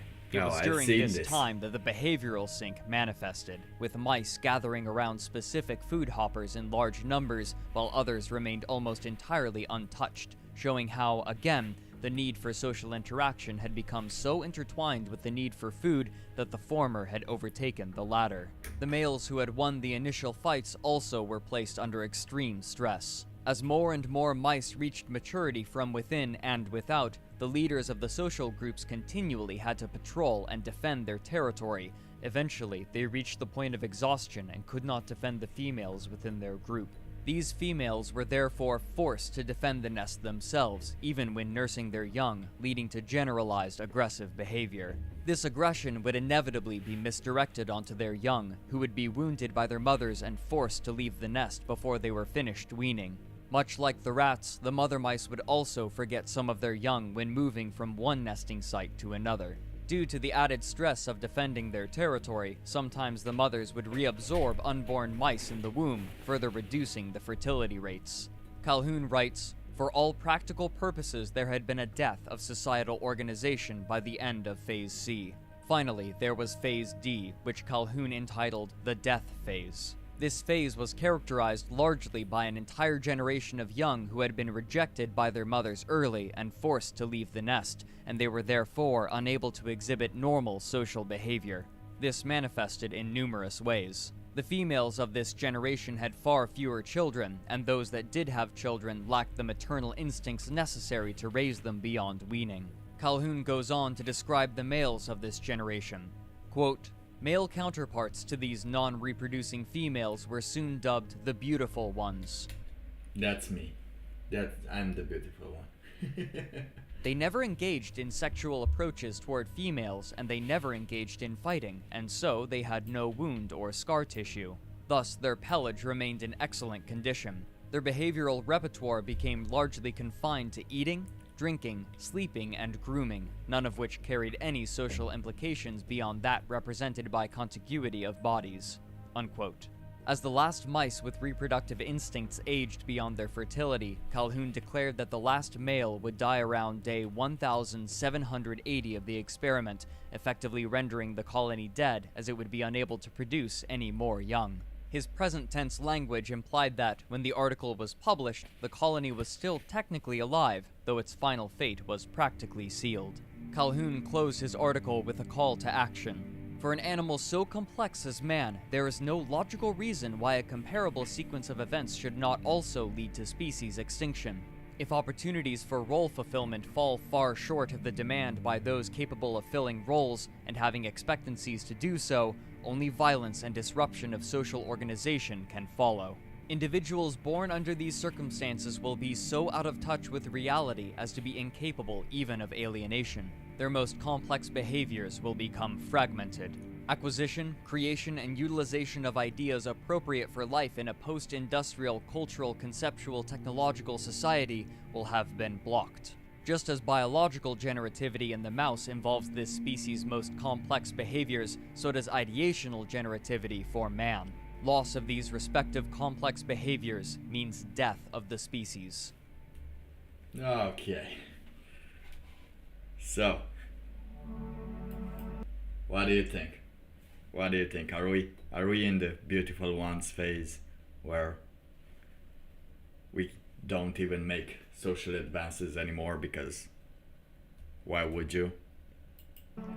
Why would you find afterwards? You will have to fight continuously for maintaining your territory by people that for some reason want to always get into your territory and take your territory. So you have not only the female to worry about, but the others to worry about, because again, as we saw in the beginning of the stream, over 90% of the people will think it's okay for them to get into your business and do something to act in a certain way just for them to feel better when basically they don't. But even as Calhoun was performing his research on mice, others had been at work applying his theories to humans. By this point, researchers had moved to more specific locations of overcrowding rather than the generalized location of cities, testing the effects on students in dormitories and patients at hospitals. But the most fruitful example they discovered was in prisons. Paul Paulus from the University of Texas wrote that prisons were the perfect place for this sort of study, describing the social interaction between inmates as intense, prolonged, inescapable, and realistic. The prison in the study also offered the closest analog to Calhoun's rat experiments, since the prisoners could not escape the company of others, even in their communal cells. There, they found connections between over-socialization and suicide, violence, psychopathy, and stress. After such studies, environmental psychologists began to discover the problem. They identified two different kinds of density: physical density and social density. Physical density was the amount of space per person, while social density was the number of individuals occupying a space. They found that social density was the much more important factor, as individuals in high social density were unable to control their interactions with others. Based on this research, human environments could be designed to at least partially mitigate these issues, allowing those living within them the privacy they needed to maintain healthy social interaction. Outside of scientific discourse, Calhoun's rhetoric has maintained its strength through the years, with different groups of all political persuasions bending his results to support their views on social degradation, however they may define it. Among more scholarly sources, Calhoun has been both lauded and criticized for his work. Those who support him cite his forward thinking about overpopulation, while those who deride him cite his misrepresentation of the actual social problems within cities, guiding discourse away from the true causes of societal discord. But no matter what those in the modern day think of his research, his influence on the way America views its cities is undeniable.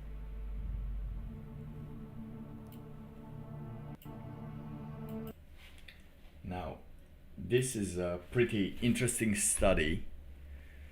However, we're not sure if it will be if it is a part of our society the same way as it is now.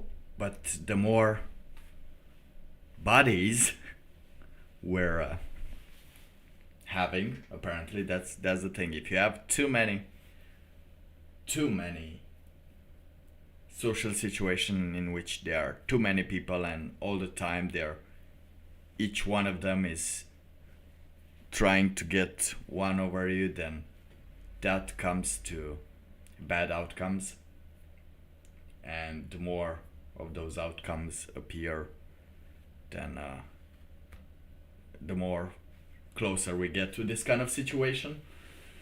However, it is all not lost, because there is a space that the mice don't have, and that is the golden room. Now, the golden room is still a dream, it's still a fantasy that cannot be achieved so fast. And I don't know if I can create it and discover it as properly as it could have been done. However, that doesn't mean we should not try to have at least a few close relationships. And that's pretty weird if you don't have a social niche. And again, if you don't have a social niche and the possibility of going and changing your social niche, that's why it's good for you to try always different things, to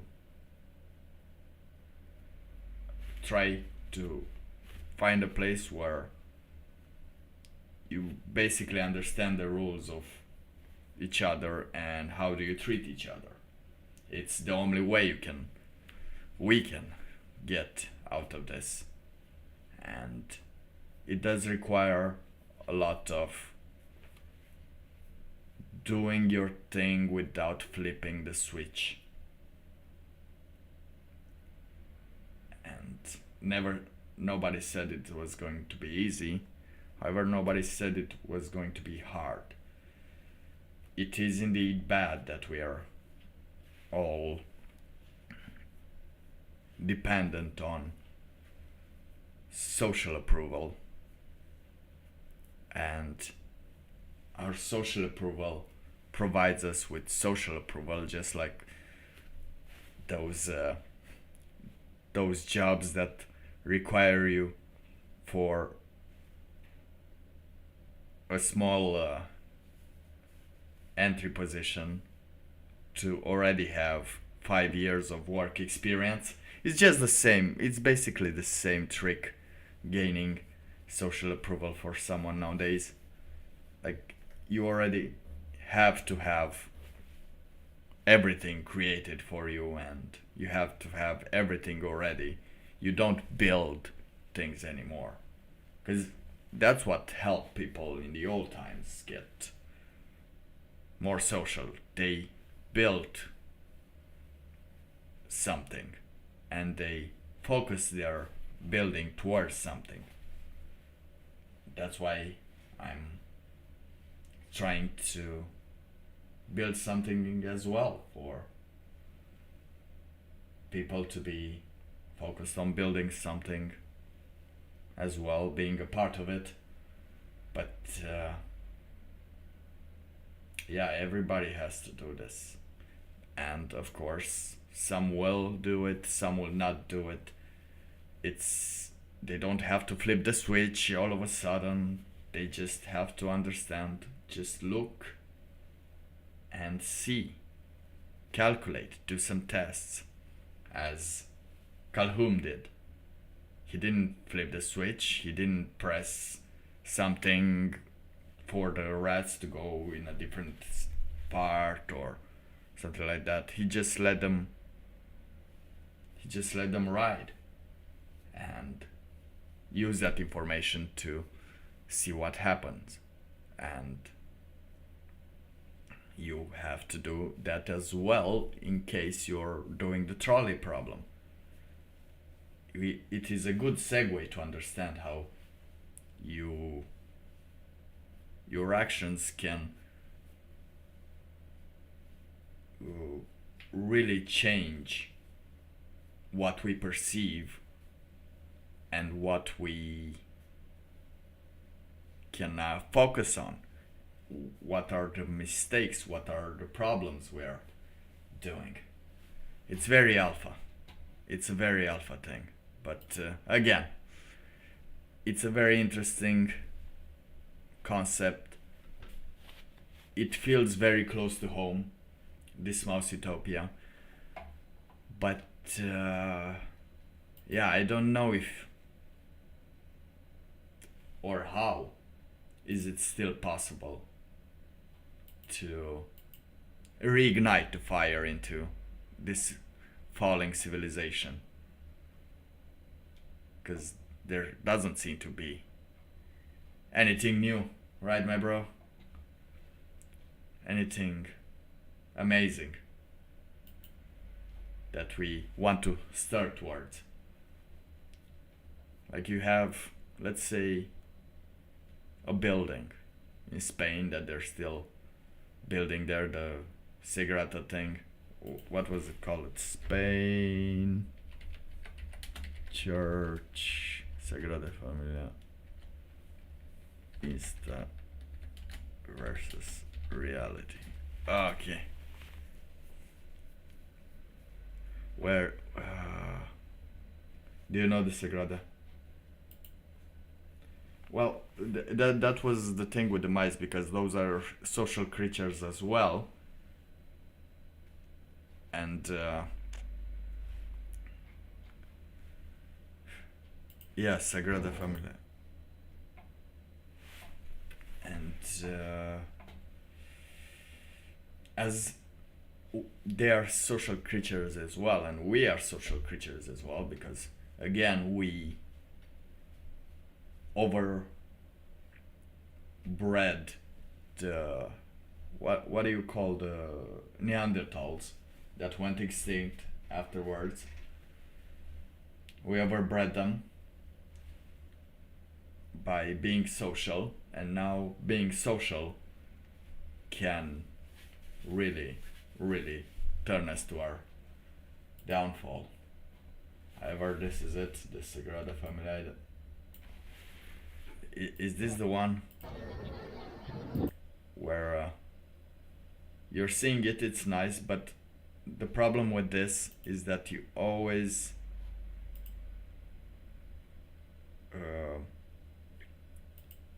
have to wait a lot, and there are a lot of people in there waiting at the line. You have to wait hours, and we don't know when it's gonna end, the project. I can't find a video anymore, and I'm disappointed because it showed someone taking photos like from the distance with Sagrada Familia showing, but then they were showing the reality, which is queues and queues of people waiting in there. Don't get me wrong, it is still a beautiful place to visit. However, it's long. Apparently that dude that designed it was on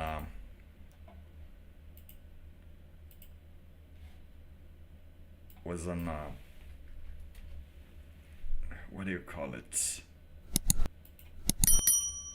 Oh, we can do the full tour. Okay, the luxury travel. Okay, let's get in here.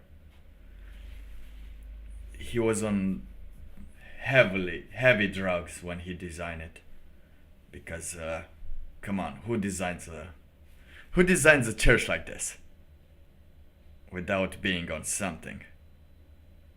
This is the facade. Okay, the facade. Look at it. It's amazing. It's still amazing. You have all the layers here, and the layers that are dripping, these are all connected here, just so you know. These are for the continuation of God. These holes, in case I don't know if it says somewhere, but I've seen once more that as God passes through, he will pass further, knowing that he passed through this church as well. It is good to have some holes that the gods should fill. But look at it. Oh my God. It is beautiful.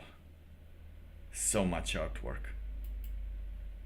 It should take 180 years or 157 years to be completed in total.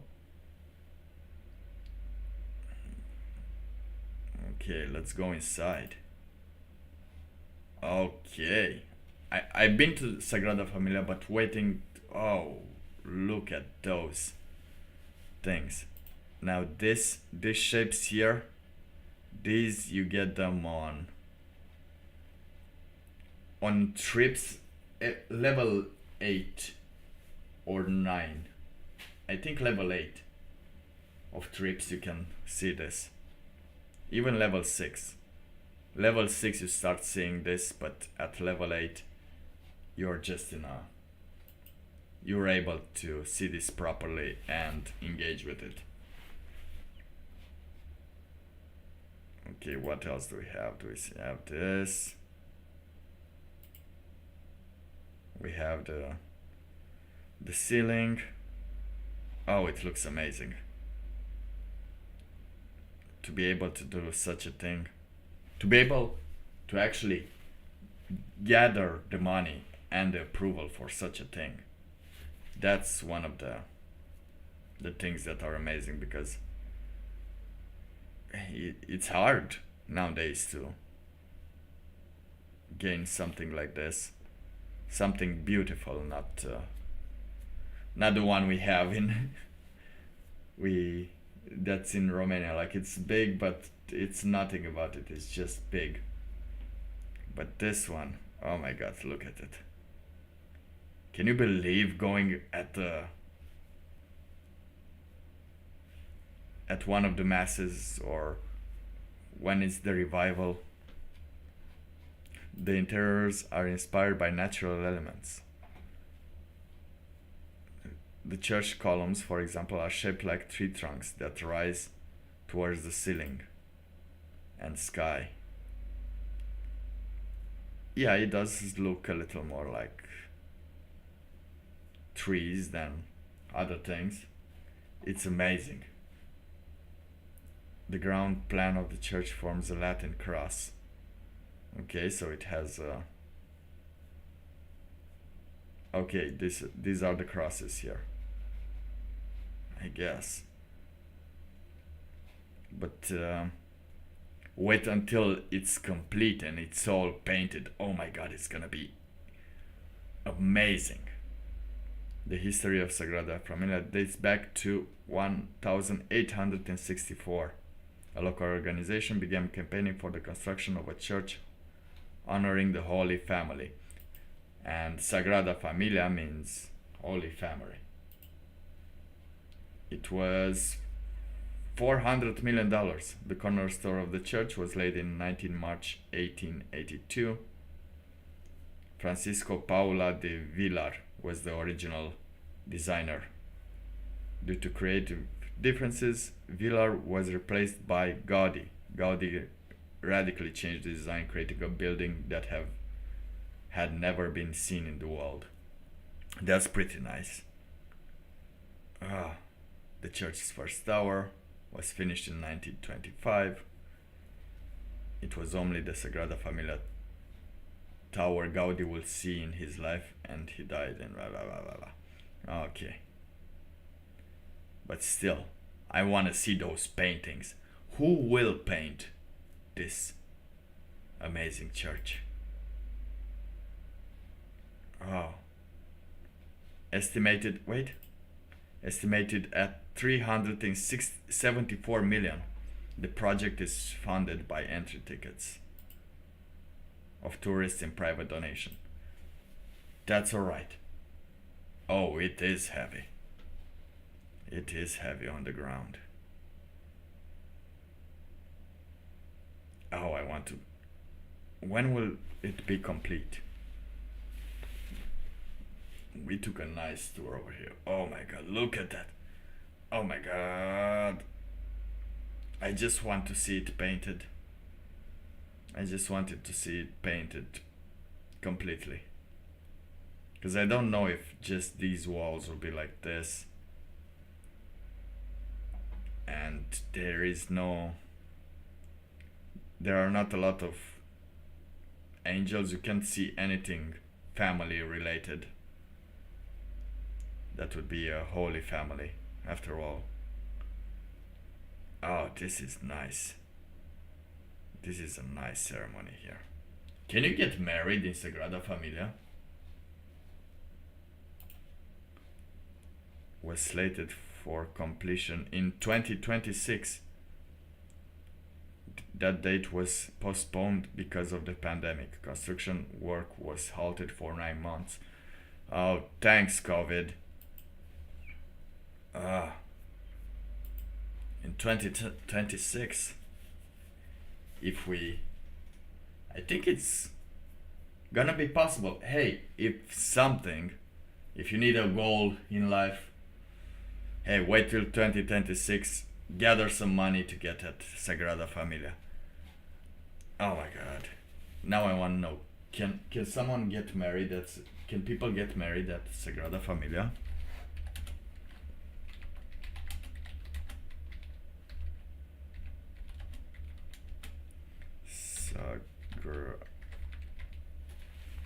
Can you get married? Okay. It is the same about in Spain. The majesty of the work designed by the crypt.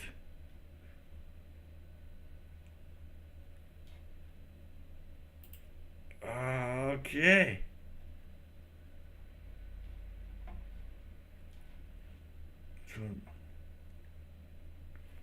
Okay, so you can get married into the crypt. You can get married, but into the crypt. How much does it cost to get married in Sagrada Familia? Oh my god. Oh, we're getting some things. I'm gonna marry myself. Or I'm gonna go see a wedding of someone I know in Sagrada Familia. One of those. If any of you get money, get rich, and get married at Sagrada Familia, invite your prophet, Mr. Monstruck here. How much does it cost to get married at Sagrada Familia?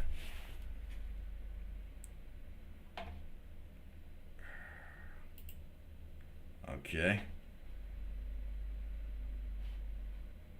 No, I don't want to be a guided tour.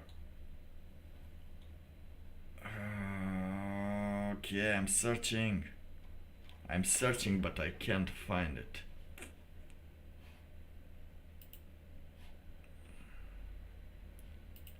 Okay, we see here weddings. Oh, I'm looking at weddings more than women are nowadays, because they know they have no chance. But let's see here if we can find a place. Okay, this was as well as symbol stronger. Okay, so it's Catholic. But I think as an Orthodox I can also get wedding. But I need to find a Catholic woman, I guess. Does it matter? Don't overlook. Okay, that's it. Weddings. No, wedding planning. Oh, but you can't tell me prices. Boo. Come on, any of you can find me a price for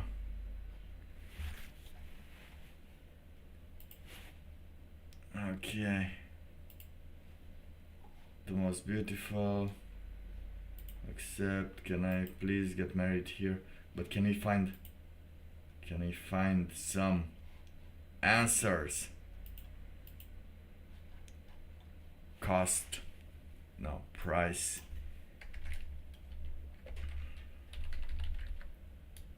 To get married.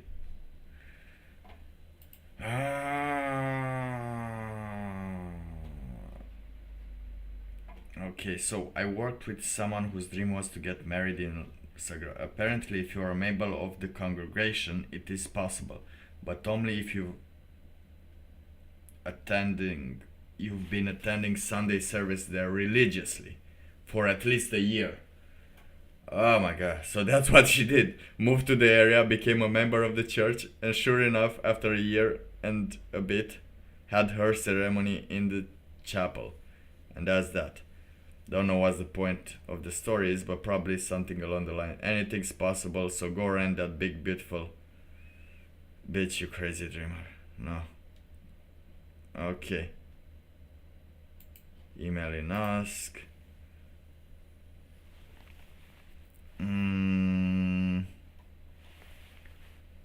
think I can't see anything. Do you think? I think you can get there, but I don't know the price. I see there's a TikTok. Is there a TikTok of someone? Okay. Pauvre, les ordres du Malinois. Pauvre, Okay. les ordres du Malinois le plus suivi de... Okay, can I get on this TikTok? No. Ce soir-là, il accomplit un Okay, this is getting troublesome, but we should be able to get. Can you get married? You should be able to get there if you are a member of the congregation. That we know. We're one step closer to getting to that church, but how do we get there? Let me find a venue for you. Let's see a wedding. Spain. Where is Spain? Do we have Basque Country? Oh, there's Basque Country as well.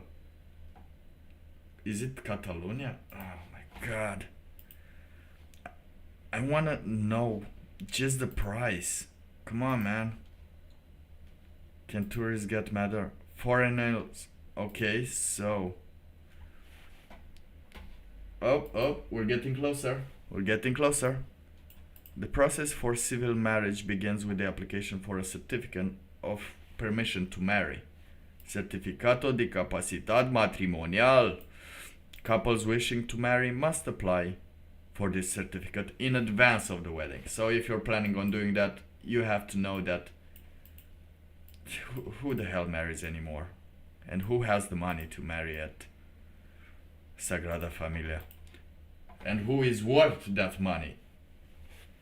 By the way, come on, we're gonna see. Someday a woman will start also not asking other people to flip the switch and flip the switch herself if she wants to. And the people that are flipping the switch, it will cost like $1 million. You planning a wedding? What did you do last night? No, man, I'm not.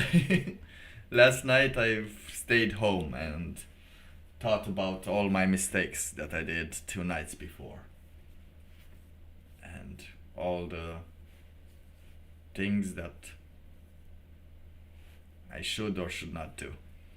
However, I want to see and want to know how this works. Because if it's possible,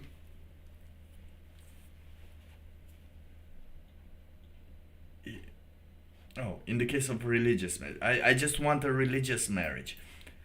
Oh, what? I don't want a civil marriage. Getting married in Barcelona. Oh, so this is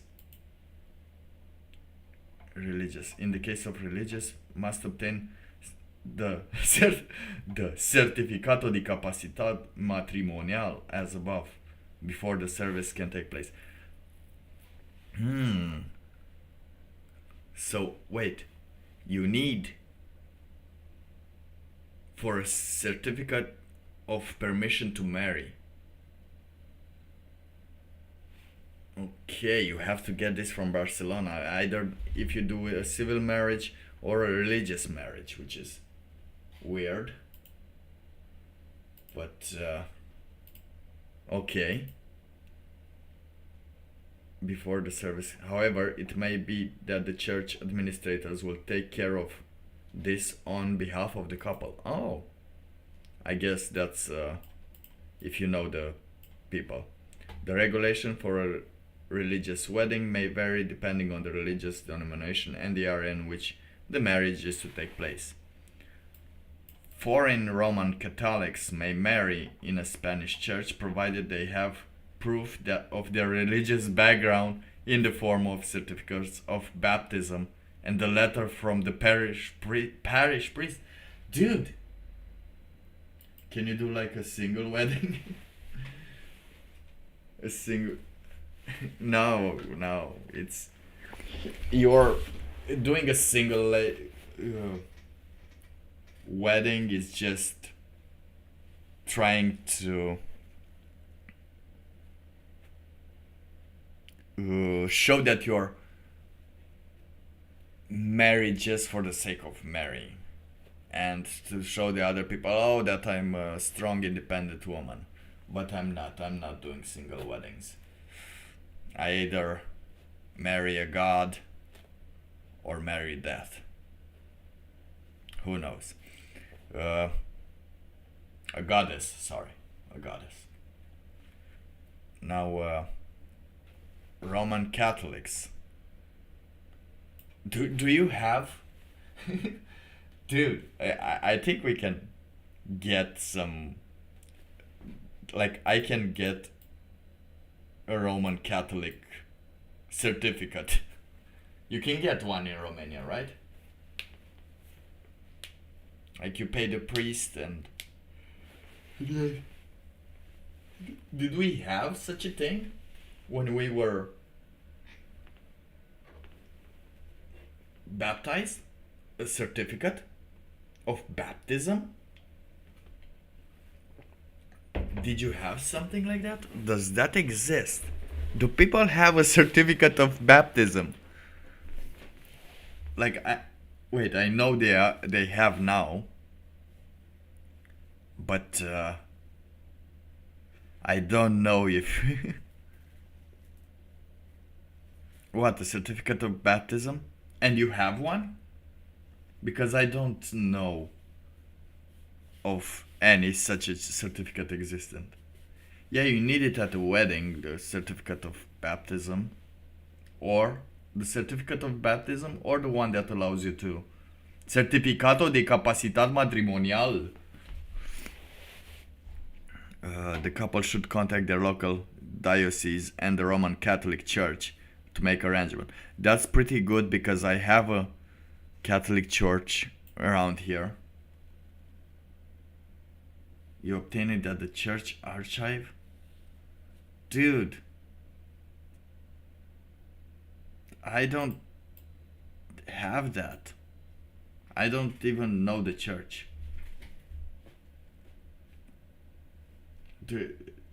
So you obtain it at the church archive from where you got baptized. Dude, I don't know where I got baptized. Nobody knows where I got baptized. I was baptized in boiling water. Dude, can they write that? Can someone tell me that I was baptized by death itself?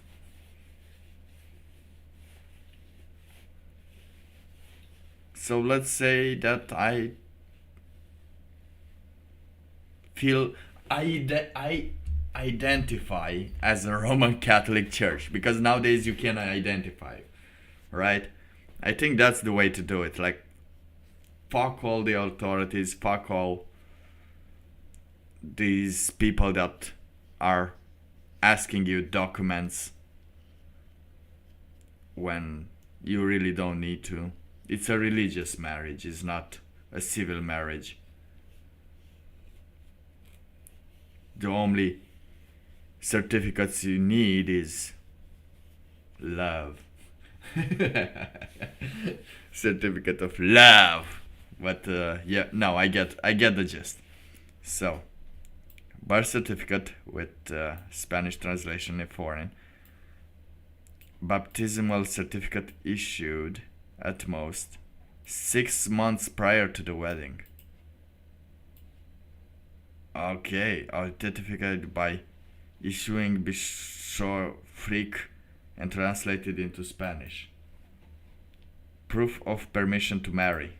Certificato de capacitat matrimonial. Now, do you have a certificato de capacitat matrimonial? Did you need that? Proof of permission to marry. I don't understand it, but it seems like this is the only thing that matters. And the birth certificate. Of course, I don't know if the Roman Catholics receive the crown, the king crown. Because if not, fuck Sagrada Familia, I'll be going to the Orthodox one. But hey, if push comes to shove, we can. Yeah, the medical stuff is for proof of permission to marry. I get the medical stuff, but the baptismal certificate issued at most 6 months prior to the wedding. Like if you decide to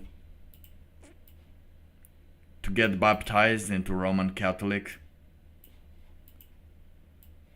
is that still alright? Is that still alright to get baptized into Roman Catholic and then do the wedding? I think you can.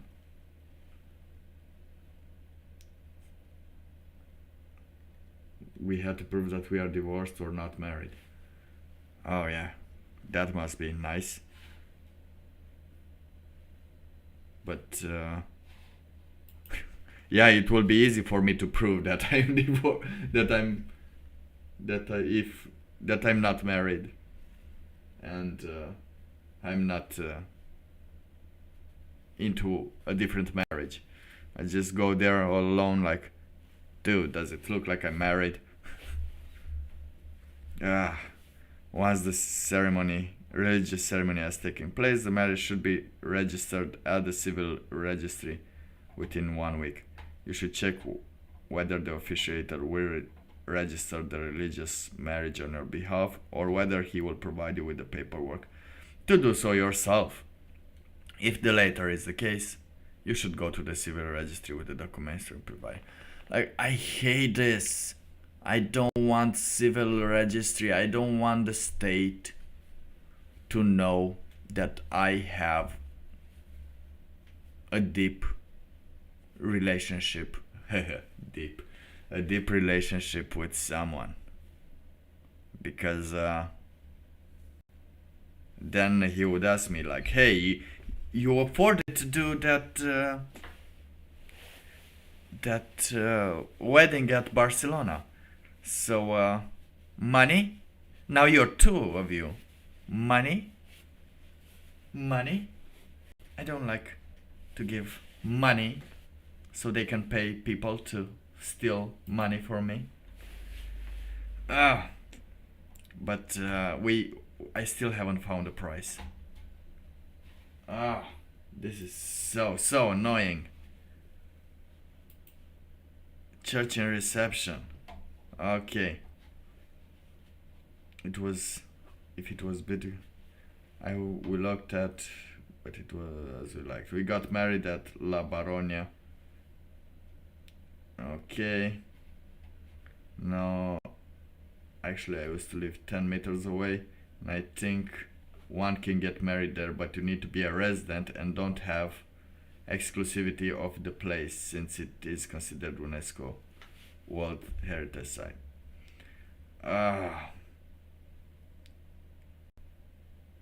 Okay. You have to be a resident and marry only in the crypt. There. Church tax. That church tax I'm paying. You're alright. If he does it on the down low, if I can get the priest to do it on the down low, then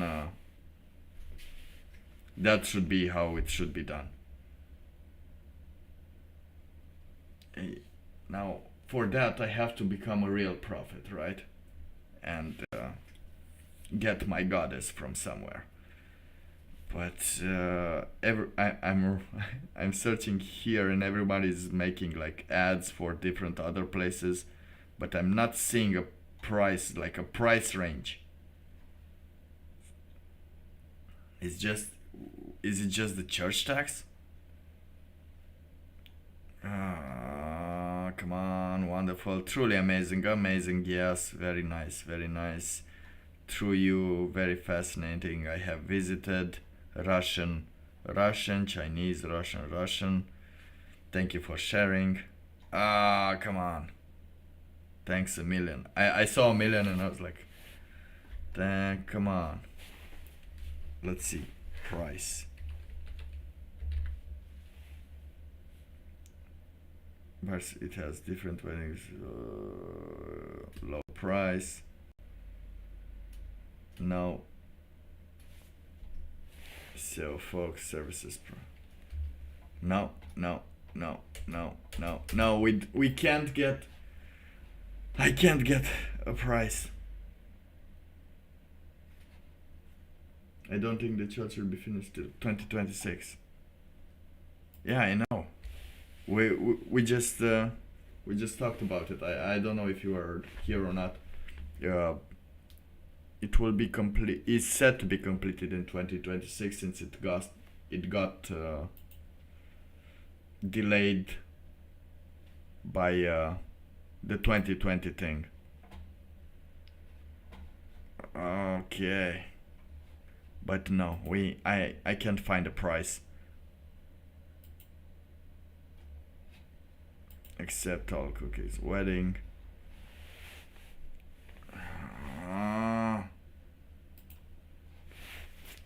But again, since it won't be finished until 2026, since it's 2023, it could be nice if I would move to Spain in the area right there, like by 2024, and maybe find someone that I could trick into becoming Roman Catholic as well, so we can get married at Sagrada Familia. But until then, I have to get a fake, or not a fake. I have to get baptized in Roman Catholic, and I'm not a Roman Catholic. What is the difference between Orthodox and Roman Catholic? Roman Catholic versus Orthodox. Is anyone here not Orthodox? Okay, let's see. Major differences into. You know, the Chip Forge has been building since 1990. It will be done in 2030, I think. Yeah, but that one is been stopping because the foundation they're building on was not properly done, and from what I heard, it was sinking at some point. At some point, they didn't have any more money. It was a big bad disorganization with that one. 40 years to build a little church. Okay, modernly, the Eastern Orthodox and Roman Catholic churches remain separated with key doctrinal differences between them. The primary theological difference is that the Catholic Church believes the Holy Spirit proceeds from God the Father to Jesus Christ the Son, and the Orthodox Church believes the Holy Spirit proceeds only from God the Father. Okay, so they're more into Jesus. But yeah, I'm an Orthodox Catholic Orthodox because I know that Jesus had some Holy Spirit in him, but when God is, He is, the Holy Spirit proceeds from God, because we don't have Jesus anymore. That's the basic thing. We don't have Jesus anymore, so we have only God the Father nowadays to get the Holy Spirit from. We do get some great prayers. I do use some great prayers from Jesus Christ and some great stories and advice, but still, it's God the Father that can give the Holy Spirit to people. Because Jesus is dead, man. And nobody seems to be able to do it. And the second major theological difference is that the Catholic Church believes the Pope has supreme authority over the Christian faith. Really? While the modern Orthodox Church has no doctrinal authority. Good. Okay, so I might not be changing it. Aside from these key theological differences, modern religious practices and beliefs vary between the two churches. For example, the Orthodox Church allows for divorce, while the Catholic Church does not. Ooh. That's nice. Oh, god damn it. Oh, it just dropped some water here. But, okay, what are you? I am Orthodox. I understand some of them, like, no doctrinal authority, because if we decide to give authority, it is us to decide who gets the authority, right? It's not other popes that get the authority. Other little popes, the one underneath that are choosing the popes, and they nowadays it will be good some authority to have some authority from a pope, but not too much. We have to know how much authority a church can have towards its people, right? Now, the thing that the Catholic Church does not allow divorce, that's pretty nice. And that's about it, what we got from this. Oh, it's 2 hours and a half. Oh, man, it's 9. We have more. I want to learn more a little, so the story is way better. Let's see the story of the church in Chipariu, a church that keeps on not being finished. The story is way better. They built the church small, they took it down, built it bigger, but not enough. So since 2005, they built a church that contains a smaller church, like Kinder Eggs. Oh, nice! I didn't know that. I never, like, I know I saw that it's never completed, and like I knew that's a nightmare there. There is such a nightmare with that church in itself. But what I liked in Romania with the churches was Pokemon Go,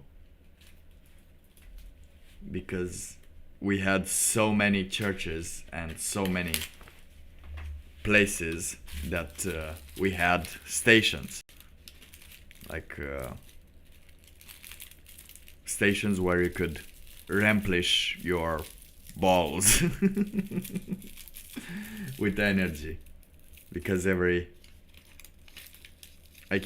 semi-important thing that was happening, like these kind of churches, were a place to refill your balls. And yeah, it was nice, like Kinder Eggs, like Pokemon eggs. But other than that, there are more churches than petrol station. Yeah, we had them. We have a lot of them. Everyone wants to have their own church, right? With blackjack and hookah. Like, people were, when I grow up, I want to make my own church, and I think this is what I'm missing. I think this was what I was supposed to do, like become a priest and have my own church. create my own church. I think I missed my spot. However, I still have my last name written on the church wall, so that's alright. By the church, which it's cool, but I didn't have, and they have their own church. Well, that's good. That's kind of nice. But with me, you would have known 3. I just have my name. I hope my name is still there. I have to go in Băișoara. One is in Băișoara, and one, where is it? Is in Moldova. It's in Moldova, it's around me. Is he trying to take my church? Should I go back into the woods and get my own church? And the other one has a church and a monastery. Oh, that guy must be swimming in pussy. A church and a monastery. Dude. The pussy they're getting must be amazing. 7 main differences between Catholicism and Orthodox in Christianity. So, yeah, as we know, he's the head of the church. The Catholics have the Pope as the supreme authority. And the Orthodox have no supreme authority. It considers all bishops and all archbishops merely mortals who are vocated and ordained to perform religious services. Yes, they're not anything more. Celibate for priests. Oh, this is where I think in the Roman Catholic Church, priests and bishops must observe celibacy before and after ordination, while deacons must only observe it after ordination. In the Russian Orthodox Church, deacons and priests must observe celibacy only after ordination, which means they can be married. Yeah, Orthodox can be married. However, if their wives predecease them, Orthodox deacons and priests are not allowed to remarry. Also, in the Catholic Orthodox Church, bishops must be monks, and they, however, must observe celibate before and after their ordination. Boo! I won't get to be a bishop. I was a bishop. But I became more. I've evolved. Orthodox priests wear beards. Really? Oh yes. Traditionally, Orthodox priests wear beards because priests must not shave their heads or shave off the edges of their beards or cut their bodies. Well, that's tell that to the emos. According to Leviticus 21:5, also Jesus Christ is pictured everywhere as having long hair and beard, and all biblical kings and prophets wore beards. However, Catholic priests don't wear beards because the papal seat is located in Rome, with its clean-shaven culture. Oh, now you see, I am made to not know which one is better. Should I leave my huge beard on and look like I'm 40, or take it off and look like I'm 25? I'll go with 25. Sign of the cross, of course, define that Catholic believers must perform the sign of the cross from head to chest and from the left shoulder to the right. Okay, so this is in the other direction. Also, the sign is performed with all 5 fingers of the right hand put together. That symbolizes the 5 stigmata of Jesus Christ. 2 on the hands, 2 on the feet, and the 5th on the Holy Lance. Oh, I might start doing that. This is this is quite. I've been doing it with the 3, like not the 5 stigmata of Jesus Christ. I'm doing it with the 3, like the Holy Spirit, the Father, the Son, and the Holy Spirit. You know, that's how you do some cross marking. Russian Orthodox Christian.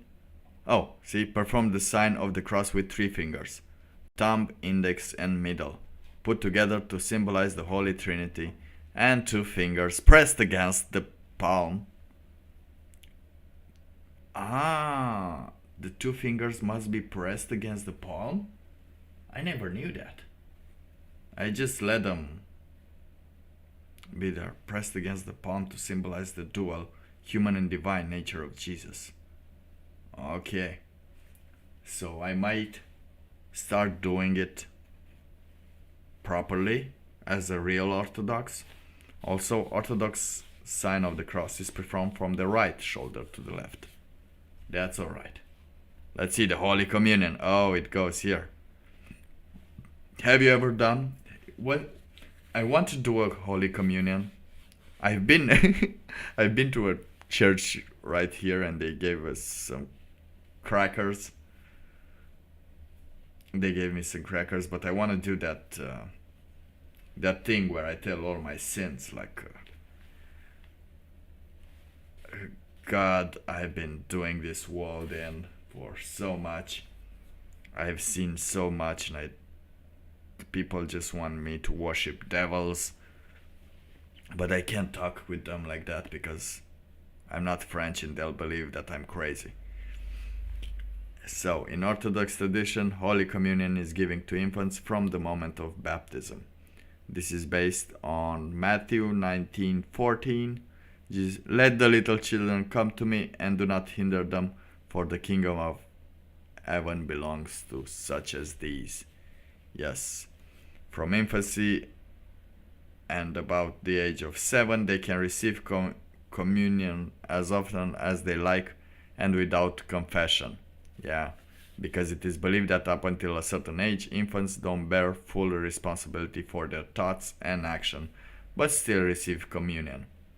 Children are brought to confession in Orthodox churches after 7, 8 years of age. Man, it's been more than a decade since I've done a confession.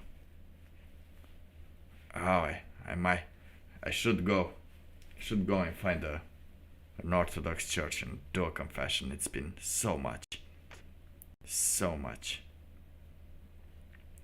But in the Roman Catholic Church, the first Holy Communion of a child is usually performed at 8-9 years of age. Catholics believe that the child is not able to realize the significance of the sacrament earlier, can't distinguish simple bread from Eucharistic bread, can understand and explain the difference between food and communion, and therefore cannot fully confess. Oh, they're loving those confessions. I'm loving that. Have you ever done a confession? The Eucharistic bread. Oh my God. This is the Eucharistic bread? Dude. This on the right seems alright. Looks tasty. On the left, the crackers is just basically paper, edible paper. But hey, I'm not judging. In Roman Catholicism, the so-called azims, unleavened bread, is used as the Eucharistic bread in Holy Communion. Exodus 12:15-20 states, "Eat nothing made with yeast. Wherever you live, you must eat unleavened bread." Unleavened bread. Unleavened. This I understand. However, everyone eats yeast nowadays, which is pretty bad. Eat nothing made with yeast. Drink nothing made with yeast. And apparently you will live better. That's why Goliath? No, not Goliath. What? Samson of the church. He was not given anything with yeast, and that's why he grow so big and powerful and strong. And of course his hair has always also not been cut. That's why the Russian Orthodox Church does that with the hair. But again, I think they drink beer and eat yeast, so they don't have how to become. You see, it has to be a combination of these two that you can arrive at a perfect place. Like they have some authority, but in some things, but not too much authority. Eating nothing made with yeast, but not cutting their beard. Oh, it's an interesting. What would you call a crossover between an Orthodox and a Roman Catholic? A Roman Catholic Russian Orthodox? I don't know. It's like those they them things. Misgendering. Oh, did you misgender me as a Russian Orthodox Church? Can I go and do that? Like, oh, did you misgender me as an Orthodox? Like I what do you call, what do people say? I identify as a Roman Catholicism. In the Russian Orthodox Church, bread made with yeast is offered during the Divine Liturgy, Eucharist. Oh yeah, the bread. That bread is still good, which is based on Leviticus 7:13. Along with their fellowship offering of thanksgiving, they are to present an offering with thick loaves of bread made with yeast. The Greek word for bread, prosphoron, means offering. Okay, so we have, again, each one of them are taking what they want from their Bible. Different interiors of actual churches. Yeah, like this is mostly the Catholic one, with nothing on the walls. Like an hour from Cluj. That's nice. The church, right? We should go to the church one day. When I come, we will go to the church. Look at this simp Catholic church design versus Chad Russian Orthodox design. Look at this. Bam! You see the blue over here? Ah, the monastery. Oh, the monastery is there. Look at this blue. Look at it. You have the angels. You have our boy Jesus. I think, is this Mary or is this Petru? Is this Pierre? Dude, I miss going to church. Like doing the things. I don't miss like going to church every time. I sometimes go here. Sometimes go here as well.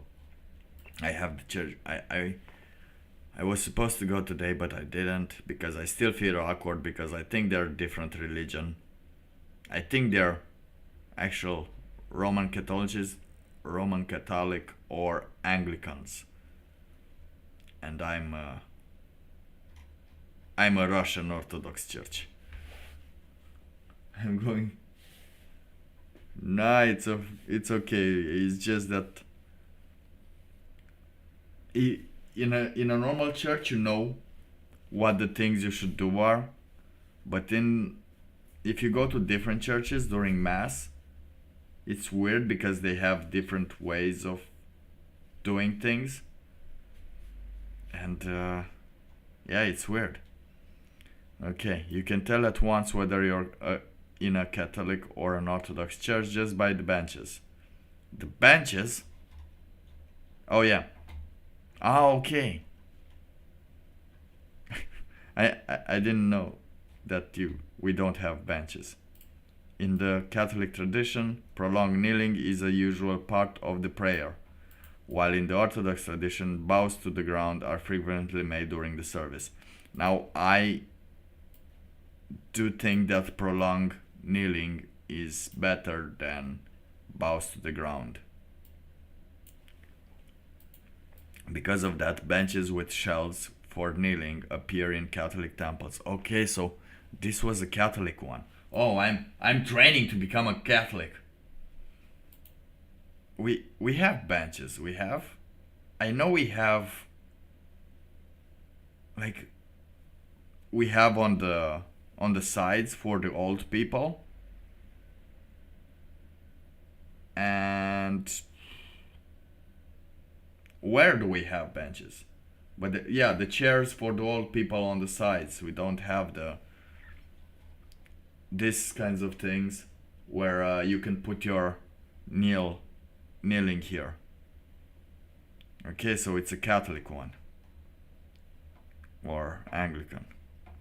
Because of that, okay. While in the Orthodox churches, the central space is left vacant so that the parish can make bows when it's necessary. Okay, that's what I remember as well, that the space in the middle is vacant so we can bow. But I do think that prolonged kneeling is a better one, is a better part of a prayer. But yeah, you need benches with shelves for that. To each their own. What do you think? Bows to the ground or prolonged kneeling? At the village churches, the people pay for their sit. Oh, I remember falling asleep on one of those at Nikula. I fall asleep in one of those chairs because it was night. It was during the night. What do you call the night prayer? And some of the old people didn't like it, but I was 8, for God's sake. It was 12 p.m. I wasn't supposed to even be there.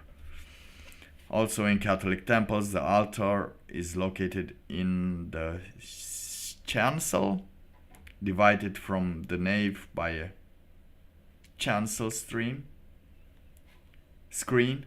more or less open. The altar can be seen from the church hall, the nave.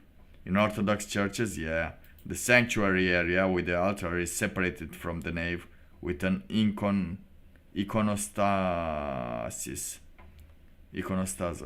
a wall of icons and religious paintings. The altar cannot be seen from the nave. So I think I want to be both. Can I identify as both, but half of one and half of the other? My father-in-law paid like 1,000 lions. Oh my God, 1,000 lions for a... Did he had always that seat on? Like it was his always sit, or was it a forever sit? Like that's where you die. All right, it's coming close to 3 hours, and we've learned a lot today. We've learned that there are some places where you pay for your seats. We learned that if you're flipping the switch of the trolley problem, you are basically a psycho killer. Qu'est-ce que c'est? Yeah, I want to be by church. We learned that I want to be by church, and the fact that you can get married at Sagrada Familia, which is supposed to be finished, whose construction is supposed to be finished in like 2026. So if you don't have anything to live for, just try to get some money to take a trip to Spain in 2026 or 2027, when the church will be finished. What else have we found out? We found out that there are some solutions to the train tracks thing. The only solution is to be able to flip. The only solution that is moral, completely moral, is to be able to flip the switch and run and save the dude and the person that is stuck on the train tracks, or risk saving it, risking dying to save him, just like the dude in the video, right? Boom. If you can flip the switch and do that, that's the moral way of solving the trolley problem, the only moral way. The other ones are just a veil of smokes to make you feel one way or the other. Either way, if no one is in danger, no one of your family or your friends is in danger, or no one that deserves you taking a risk of killing someone else, then it's not good. And we also learned that 90% of the people will be glad to send death in your way because they feel that they are saving more people as civilization declines more and more due to we don't know what are the causes. Okay, what do you think are the causes, like, besides overpopulation and missing any kind of connection, social connection, and a way to escape, to emigrate to a place where social connections can be established, as we saw in the rat experiment today. Oh, we've had a long day. We had a long day. It's almost been 3 hours. I think I can get a like just for that, and a subscribe, because we're doing this more and more, right? We're gonna do this the next week as well. We're gonna do some of the streams, but again, we'll be talking, I think, more on other informational things. Maybe we get to pick the best between Catholic versus Orthodox, the best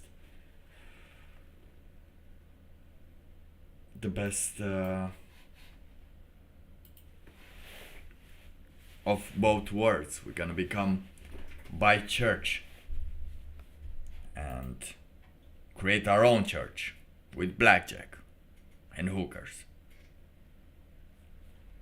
But to better, like, socially integrate into Catholic versus Orthodox with boobs. I think we can do, since it's gonna be a Wednesday. Probably on Wednesday we're gonna do the streams. Catholic and Orthodox with boobs.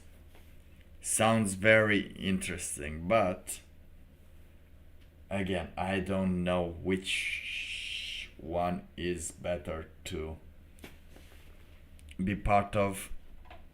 Now again, if you want to get married at Sagrada Familia, you need to be Catholic, Roman Catholic to be more specific. Orthodox, not so sure. So I was born Orthodox. I like some Orthodox things, but I also like some Catholic things.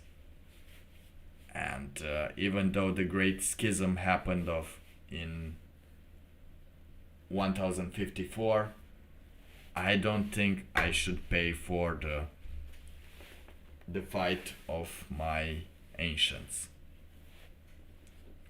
And if there is a pope, that's me. Alright, you're a prophet. I'm gonna be the prophet. I'm gonna be the brope. I'm gonna be brope moonstruck, because I still want to get some boobs.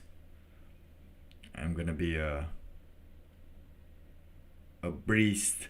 No, a breast. A broist. Yeah. Anyway, I think it's enough talking for today. 3 hours. Woo! We had a good time. We learned some people. Boobs. No boobs today. It's Sunday. It's Lord's Day. There are no boobs. We're gonna make boobs. Oh, I have some ideas, but hey, the church has indeed fallen, so it's time to create a new church, because they're now making gay and racist things at the church, more gay than church things. So good luck to them.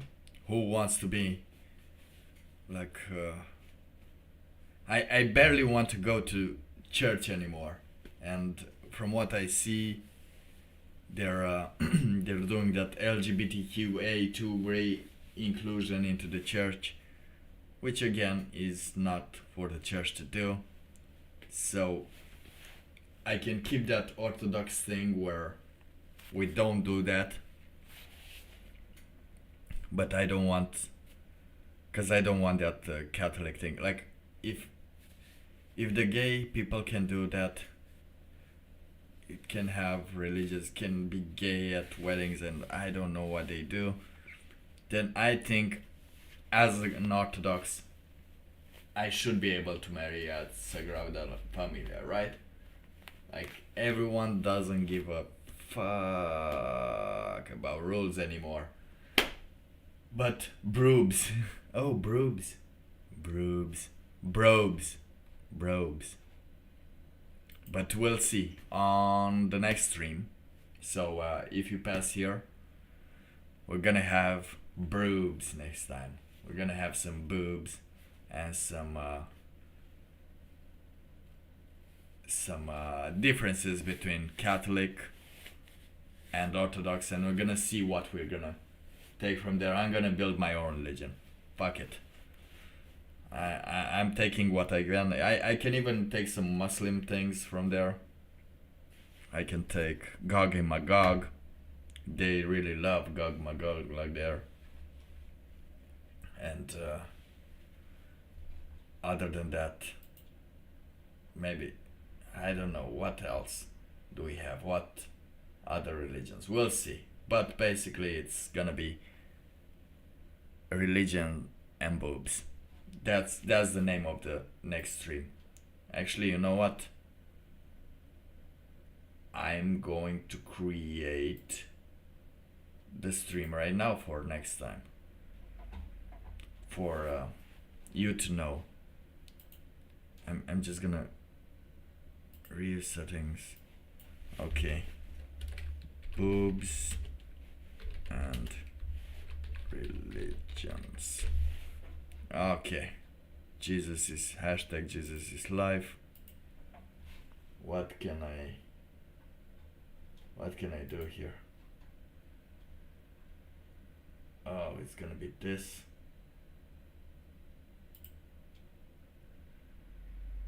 Maybe this.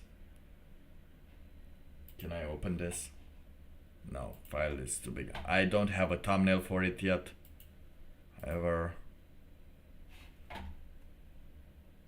I'm gonna put a one that I already had. Ignore Andrew Tate.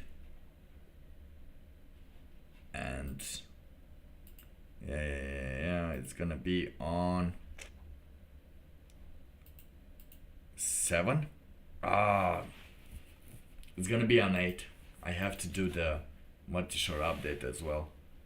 8. It's gonna be like, I'm putting it at 7:45 p.m. I tried to put a buha, but buha is very bad. However, I have created a live stream, and you can subscribe to it or put a watch later, anything, get notified, because this is gonna happen next time on boobs and religions. Get ready. Yeah, I know a buha for thumbnail, but I don't have one that's prepared, and you need a certain specific resolution of the photo, and it has to be under 2 megabytes, so it's pretty annoying. Anyway, I have the song to end this because we reached the 3-hour thing, and I'll do the rest of them as time will pass.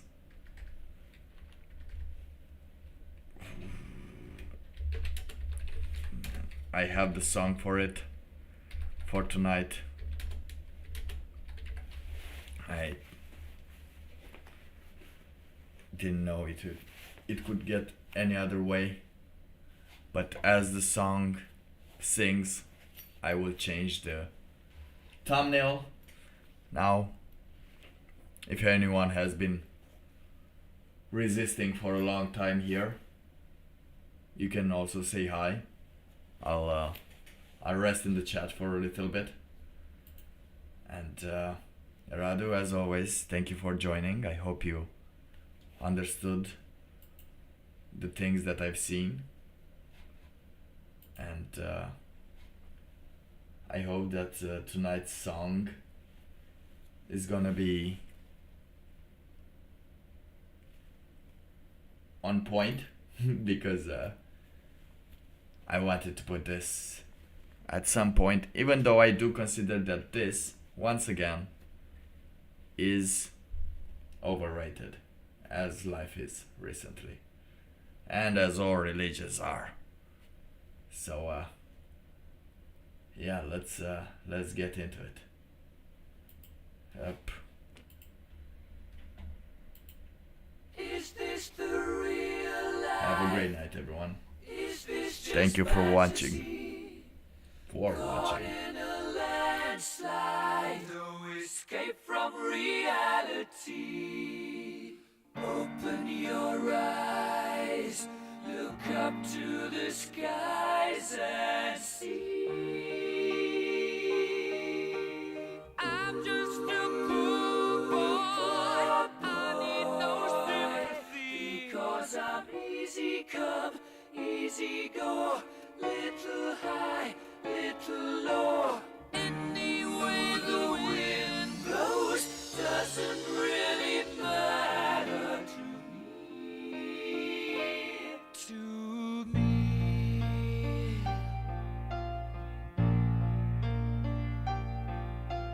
Mama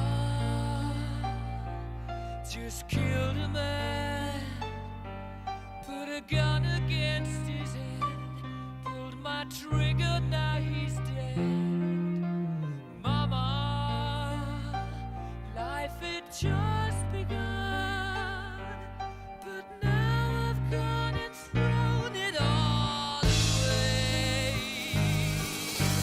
Mama,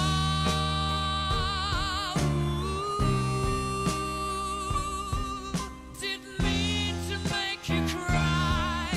If I'm not back again this time tomorrow, carry on, as if nothing really matters.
Scaramouche, will you do the fandango? Thunderbolt and lightning, very, very frightening me.